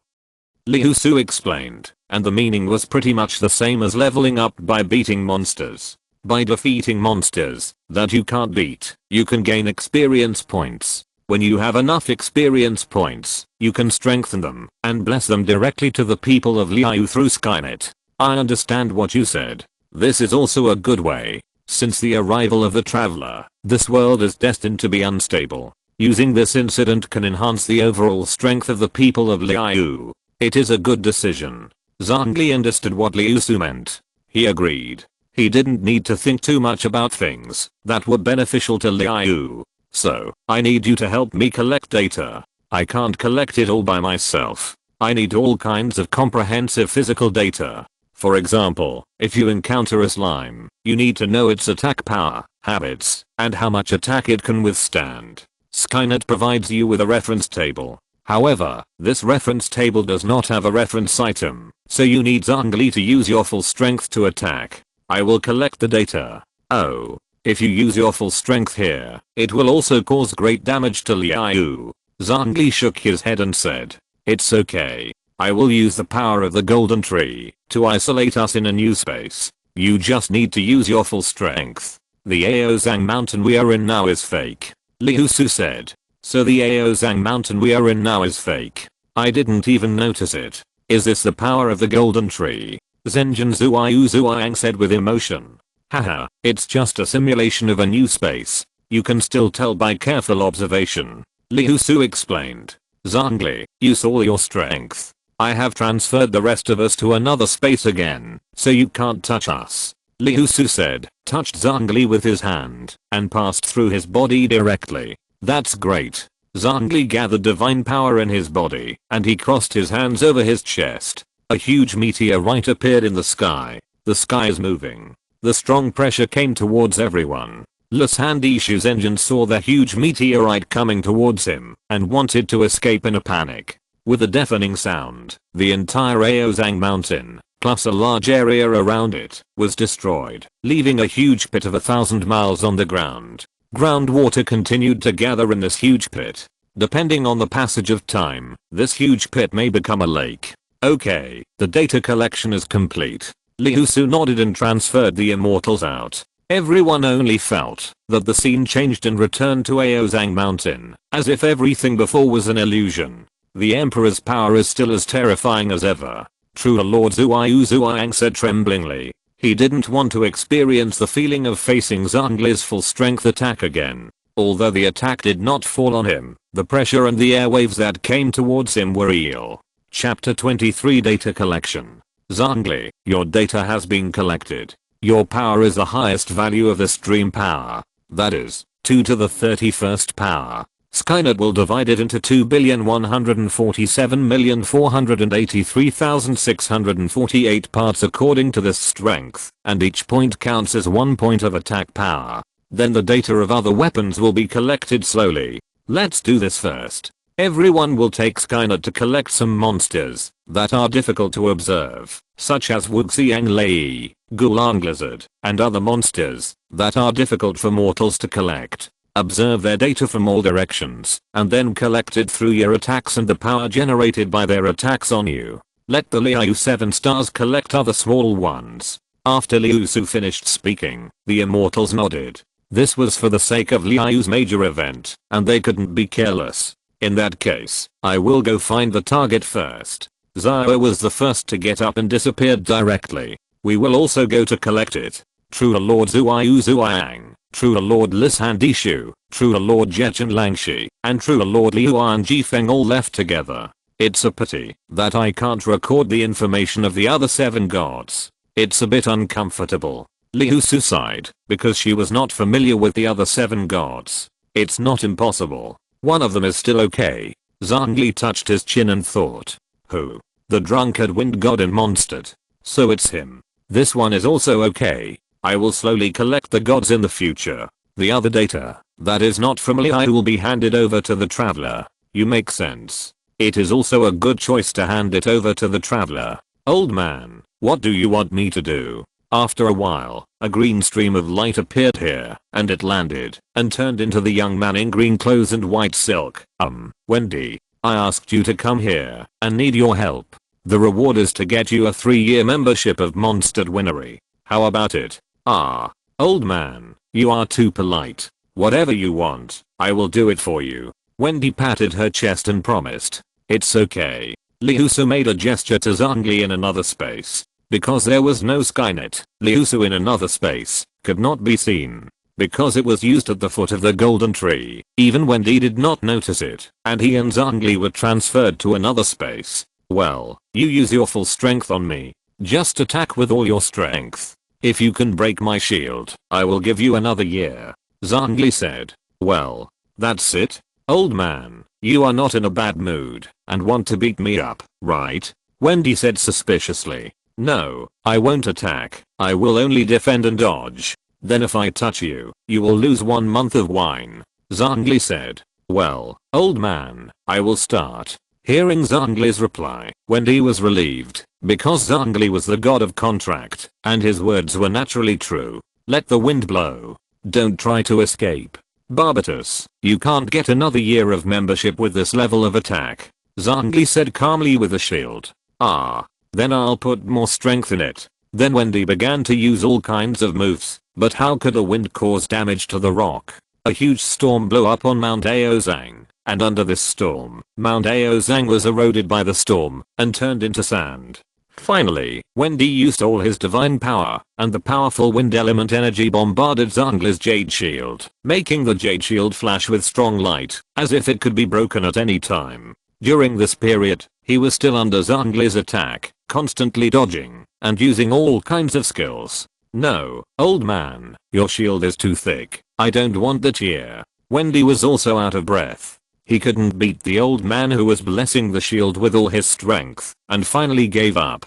During this period, he was hit by the old man more than 10 times. He was very sad, because more than a year of wine was gone, and his speed was getting slower and slower. If he insisted, he would definitely lose more, so he hurriedly called a halt. Okay, Wendy's data has been collected. Zhongli glanced at Liusu, and Liusu nodded to indicate that the collection had been completed. Ah, there's another person. As Wendy and Zhongli were transferred out, everyone returned to Mount Aozang. Were we just in another dimension? I didn't even notice it. Old man, you fooled me, Wendy said with a wry smile. Well, who are you? Damn, it's you. Aren't you dead? Wendy looked at this person, who was dressed in Liu clothes, but with a familiar face and aura, and recognized him at a glance, the god of wisdom. 500 years ago, didn't you die, because of protecting the world tree? Now Zumi has given birth to a new god of grass. Why are you still alive? It must be your handiwork just now, so it makes sense. Wendy felt that his brain was not enough, and the dead god suddenly attacked me. But it's good news that you're still alive. You know, the original 7 gods are only me and the old man, Wendy said with emotion. I'm not the god of grass anymore, Liusu said. Oh, I'm not anymore. I handed over the heart of God, Wendy said nonchalantly. Why are you in Liu? You're not going back to Zumi, or do you not want Zumi anymore? The god of grass appeared in Liu, and it seemed that he had been there for a long time. Zumari has a new god. Why should I go back? Besides, Liu is pretty good, and joining Liu Morax will give me a salary. Isn't this life more comfortable than living in Zumi? Liusu glanced at Wendy and said, how can you think like that? You joined Liu just because the old man gave you a salary? You really disappoint me. By the way, how much salary did the old man give you? Wendy asked, changing the subject. Oh, not much. 10 million Morax a month. So. What? 10 million Morax a month? Old man, I want to join Liu too, but I don't need that much. 1 million a month. Oh no, 100,000 Morax will be enough, Wendy said to Zhongli expectantly. Zhongli had something to complain about, but he didn't know how to complain. Liusu was different. Because she had a new god of grass, she severed her relationship with her previous kingdom, but Wendy was not. He was still the god of wind and Mondstadt. How could he join Liu? Unless Mondstadt's territory was merged into Liu, it would be unrealistic. Oh, you can join. From now on, Mondstadt will be taken over by Liu. Zhongli glanced at Wendy and said, or you can find another god of wind to replace you. Forget it. Where can I find a god of wind to replace me? If Mondstadt is merged into Liu, the knights and Mondstadt people will curse me to death. Wendy quickly refused. The old man's move was too cruel. It's impossible for Mondstadt to be merged into Liu, but it seems that finding another god of wind is not impossible. Wendy thought about the feasibility of this plan. Zhongli was speechless. He could only say that you are worthy of being you. Barbatus, do something serious. When Zhongli complained about Wendy, he completely forgot that he was now also an idle social waste. Chapter 24, Mission issued by the Immortal Lord. I was still busy making money every day. Money is not too much. If Liu didn't have a limit on working hours, she would work without sleep. Hey, the Immortal King sent a task. Let me see. At the same time, everyone with the Eye of God in Liu received this task.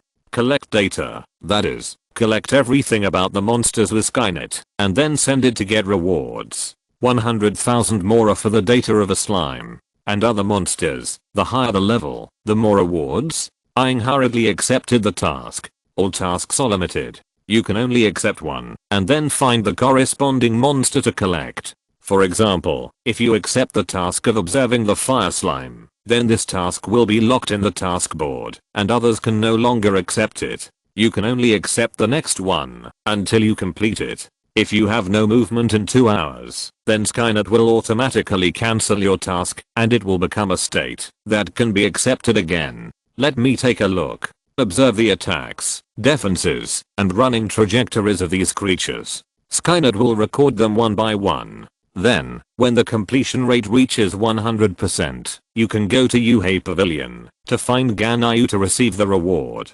Ganyu was overwhelmed at this time. Liusu gave her a task, which was to distribute rewards. Of course, the money was paid by the Liu 7 stars, and Liusu would not pay out of her own pocket. Ganyu, we will allocate funds to you later. Thank you for your hard work. I also have to do the task. Keking said. This task is not easy. The Liu contribution points can be exchanged for magic weapons. Magic weapons are priceless treasures in Teyvat, so this task must be instructed by the Emperor. Since the Emperor is involved, Keking will of course complete this task seriously. And she also found that this task can only be done with elemental power. There are many monsters on it, such as the big monster of the explosive flame tree. Keking saw that the above task was accepted by the true Lord of the Moon Zuiyang. Since the immortal borrowed the task, it means that this matter is definitely not simple. Keking had a hunch that the Emperor and the Immortal were playing a big game, which must be related to the entire Liu. In Liu, Keking, Ningguang, Yilan, Hu Tao, Beishu, Xiangling, these familiar Liu people all accepted the task to find the target. Ah, traveler, is this cheat flower so disgusting? Can it spit out bullets? Wow. Quickly dodge. Payman and Traveler accepted a task to observe the ice cheat flower. This task was very uncomfortable because they had to scan the movement trajectory of the ice cheat flower and withstand its attack power, as well as how much damage their attacks could cause to the cheat flower.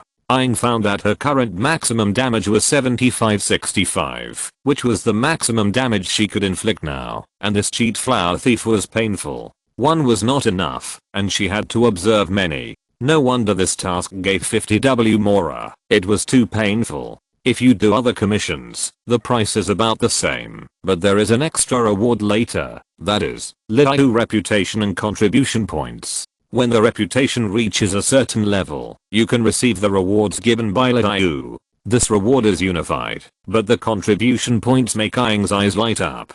What about the rock knot green, the jade mandarin duck, and the box dragon song? These weapons can be exchanged. You must know that these magic weapons are not like in the game. These real magic weapons are priceless treasures in Teyvat, otherwise the traveler would not have been holding the edgeless sword. Now they can be exchanged with contribution points. Well, it's okay. You can exchange 4 purple weapons by completing more than 10 tasks, and gold weapons by completing 30. Unfortunately, my strength is too low now. I can't do some of them, and there are only so many tasks. At most, I can only exchange for a purple weapon. Aang sighed a little. There are too many wolves and little meat. Although there are few Liu people with the Eye of God, there are only so many tasks. There is not much left after dividing it equally. Well, wait. There is a drop-down menu here. Aang discovered that there is another menu.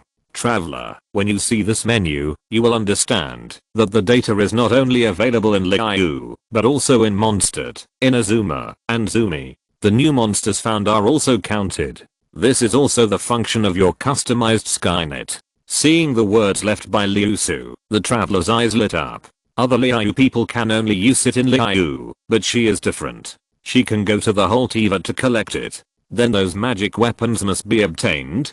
Hahaha, Payman, I must change a golden weapon. Aang smiled happily, because the goal can be achieved, and with Aang's liver, these are not a problem. Ah, Aang, but there are not so many tasks. I also saw that Xiangling and the others are doing it.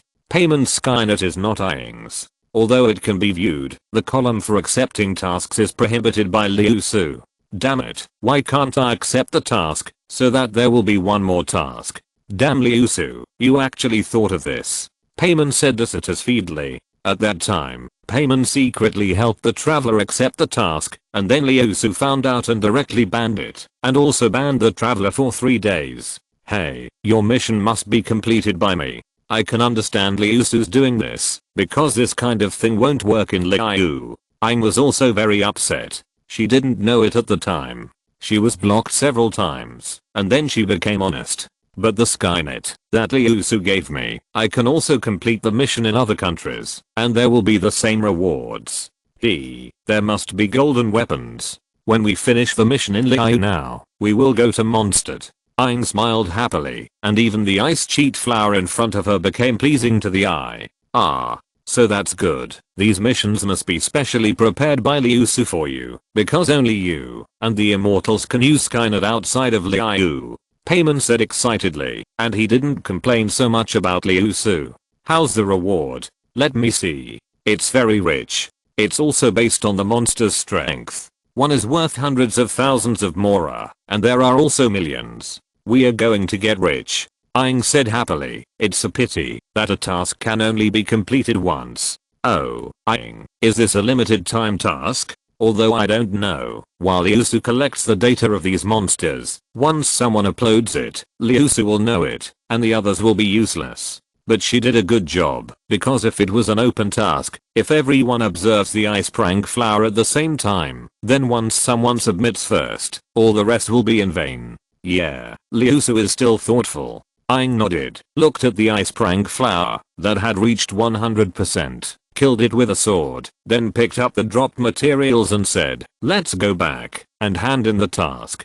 Huh, that's not right. It can be completed directly. We don't have to go back. Let's continue to take tasks. Aang was about to go back to hand in the task and found that Skynet prompted that it could be completed directly and the reward could be saved aside and then they could go directly to Ganyu to claim it. Oh, that's great. This saves a lot of time. Let's go to the next one. Everyone in Liu was completing their tasks in an orderly manner, and ordinary people were also collecting some general data and information to get some rewards. Chapter 25 Leisure World. As everyone finished collecting data about Liu, at Mount Aozang, all the immortals gathered together again. Immortal Lord, the data has been collected. What should we do now?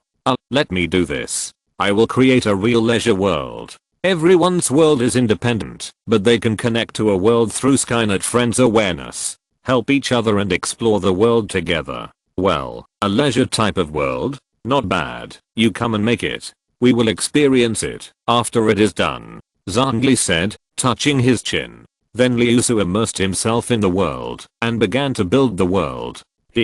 For the template, use the classic game from the previous life, Old Man Ring. For the map, first build one according to Liu, then build a few boss rooms, as well as underground tombs, mines and so on, and finally build a teleportation point in each place, so that people can travel faster, and don't have to choose to walk all the time. As for the story, the golden tree was eroded by the alien termite, which led to a crisis in the world. All creatures in this world were infected by forbidden knowledge, and you, as the hope of Liu who was teleported away, need to save the golden tree and defeat the alien termite. Liusu began to place various creatures in the newly built world template. As the area changes, the health, attack power, etc. of these creatures will also be increased. Each place has a level range, and you need to adapt to the level. This adaptation level is only the most basic, just to ensure that you will not be killed by the monster in 1 second. The whole world is 99% restored. The only difference is that you can change your pain perception range to 10% minus 90%. Then put a Wendy to guard the door at the beginning. Well, that is the plot kill. That is to temper the will of the Liu people. Then he was rescued by a woman named Paramecium. The Paramecium was modeled after the queen of the three-wheeled vehicle. I hope that travelers will not be too scared. The function of Paramecium is to convert gold energy into power. In this world, because all creatures are infected by taboo knowledge, killing them can obtain energy called aura. This aura is the only currency in this world. It can improve your own attributes and buy props in this world. The attributes are divided into 4 categories: strength, dexterity, physical strength, and spirit. Strength, as the name implies, increases the character's muscle strength, and the weapon can cause more damage and physical damage. Dexterity increases the character's speed. Physical strength affects the character's health and defense, and spirit affects the strength of the character's ability to use elemental force. Then there are weapons. Each weapon has conditional restrictions before it can be used. If the attributes are not enough, the weapon's full strength cannot be exerted. Some weapons also have their own skills. If the attributes are not enough, the weapon's skills cannot be used, and the damage caused will also be reduced. Weapons can be strengthened up to level 90, and breakthrough materials are required for every 10 levels. Breakthrough materials require finding designated monsters in the world and defeating them to obtain materials. The strength of each level of material monsters is different. The strengthening material is ore. Like Teyvat, you can mine it yourself, or use aura to buy it. Strengthening weapons also requires aura, which means that anything related to becoming stronger requires aura. For monster strength, set it to 3 times the original Teyvat. All are the same, calculated according to 3 times Teyvat. After setting up the general framework, Liusu added some task instructions and told everyone that the strength they improved inside can be brought outside. After clearing the first weekend, the world behind will become more powerful and the team function will be unlocked. After editing the basic manual and throwing it in, Liusu clapped his hands. It was almost done. It's set up. Who wants to try it? I'll do it, Zhongli said. This world starts from scratch. All the abilities outside cannot be used. You can only use the ones inside. Liusu reminded. I know. The set world was sent to Zhongli, and Zhongli clicked it and entered the world. Zhongli closed his eyes and sat on the stone chair and entered the world. Well, is this the game's instructions? Start to choose different types of attributes, and you can choose according to your own abilities. Zhongli checked the manual. Not bad. It turns out that the power here can also be brought outside. Very good advice, but you have to work hard to get it yourself. Zhongli finished reading the manual and walked a few steps. He found that it was similar to the outside world. He felt that even the ground under his feet was very real. Now we have to walk out of this church and follow the instructions. Well, this says that you need strong willpower to survive in this world. Didn't Liusu say that this is a leisure world? What do you need strong willpower for? Following the instructions, Zhongli walked to a platform, and then he was confused. Barbatus? Looking at the god Barbatus standing there in god form. Oh. Outsider, this world has been polluted. I can't let you in. It's still not too late to retreat now, Barbatus said. For Liu, I will not give up. Zhongli said. He was confused because this was not what he wanted to say. This was what his mouth moved by itself. Very good, then you stay here. After Barbatus finished speaking, the strong pressure made Zhongli feel stagnant, but as long as he was determined, he could still resist. After all, there was still a gap between him and the real gods. Even so, it was still the pressure of the gods. Oh my god, is this the leisure world that Liusu said? Even with Zhongli's calmness, he couldn't help but complain. Seeing Barbatus entering the combat state, the gathered wind elemental force was released directly towards Zhongli. Zhongli hurriedly dodged because his ability could not be used here, and his body was also weakened. If he was knocked down, he would basically be dead. Fortunately, this Barbatus has a much smaller attack range than the ones outside. If you have a higher combat awareness, you can still dodge it. Zhongli noticed that this Barbatus, unlike the Venti outside, had a full screen attack, but only threw elemental bows and arrows. Using his superb combat awareness, Zhongli kept dodging the arrows shot by this Barbatus. Zhongli took out his weapon, a long spear made of iron, which was a basic weapon. -105 poked Barbatus with a shot, and a number appeared above Barbatus' head.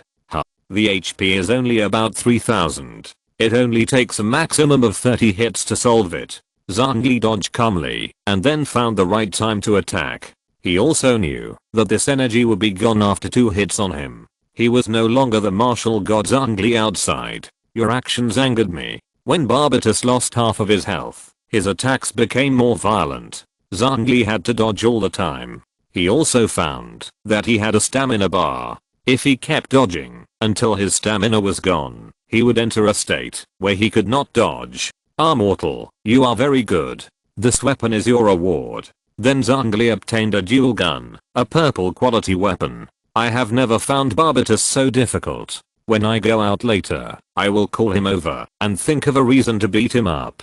Zhongli looked at the disappearing Barbatus. When Barbatus disappeared, the door behind him opened. Zhongli walked over and found that there was no road, only a cliff. Jumped down. There was a sign next to it. Zhongli thought for a while and jumped into the cliff. You are dead, Zhongli. Then his eyes went black. When he woke up again, a woman spoke in a very arrogant voice and gave him 3 small red bottles and 1 small blue bottle. Zhongli got up and saw a sign next to him that said jump down and recall your combat abilities. Zhongli realized that this was the official start of the main storyline. The Barbatus in front was simply a plot kill. He also learned a lot from Liusu and understood the general meaning. As expected of you, Liusu, is this what you call a casual game? Zhongli didn't know how to complain. How should I put it? If the people of Liu really have the courage to face God, it would be a good choice. After all, it is not necessary to defeat the Barbatus in front to pass the level. How is it? Is this game world very casual? When Zhongli opened his eyes, Liusu asked impatiently. Zhongli frowned and didn't know how to answer for a while. After thinking for a long time, he said, "It is quite casual. Then I popularized this game world. I have already debugged it when you tried it." Liusu said with an excited tone. "Yes, it is a very good game world," Zhongli replied. "Although it was very dark, it was indeed very effective in improving combat and consciousness. Now I can remember the actions in the game and my mood at that time, and my muscles also have memory." End of this chapter. Thank you very much for reaching the end. Don't forget to like. Looking for more exclusive content and immediate access? Subscribe to our Patreon. Remember, every like, subscription, or donation encourages us to continue. Thanks to everyone. See you in the next video.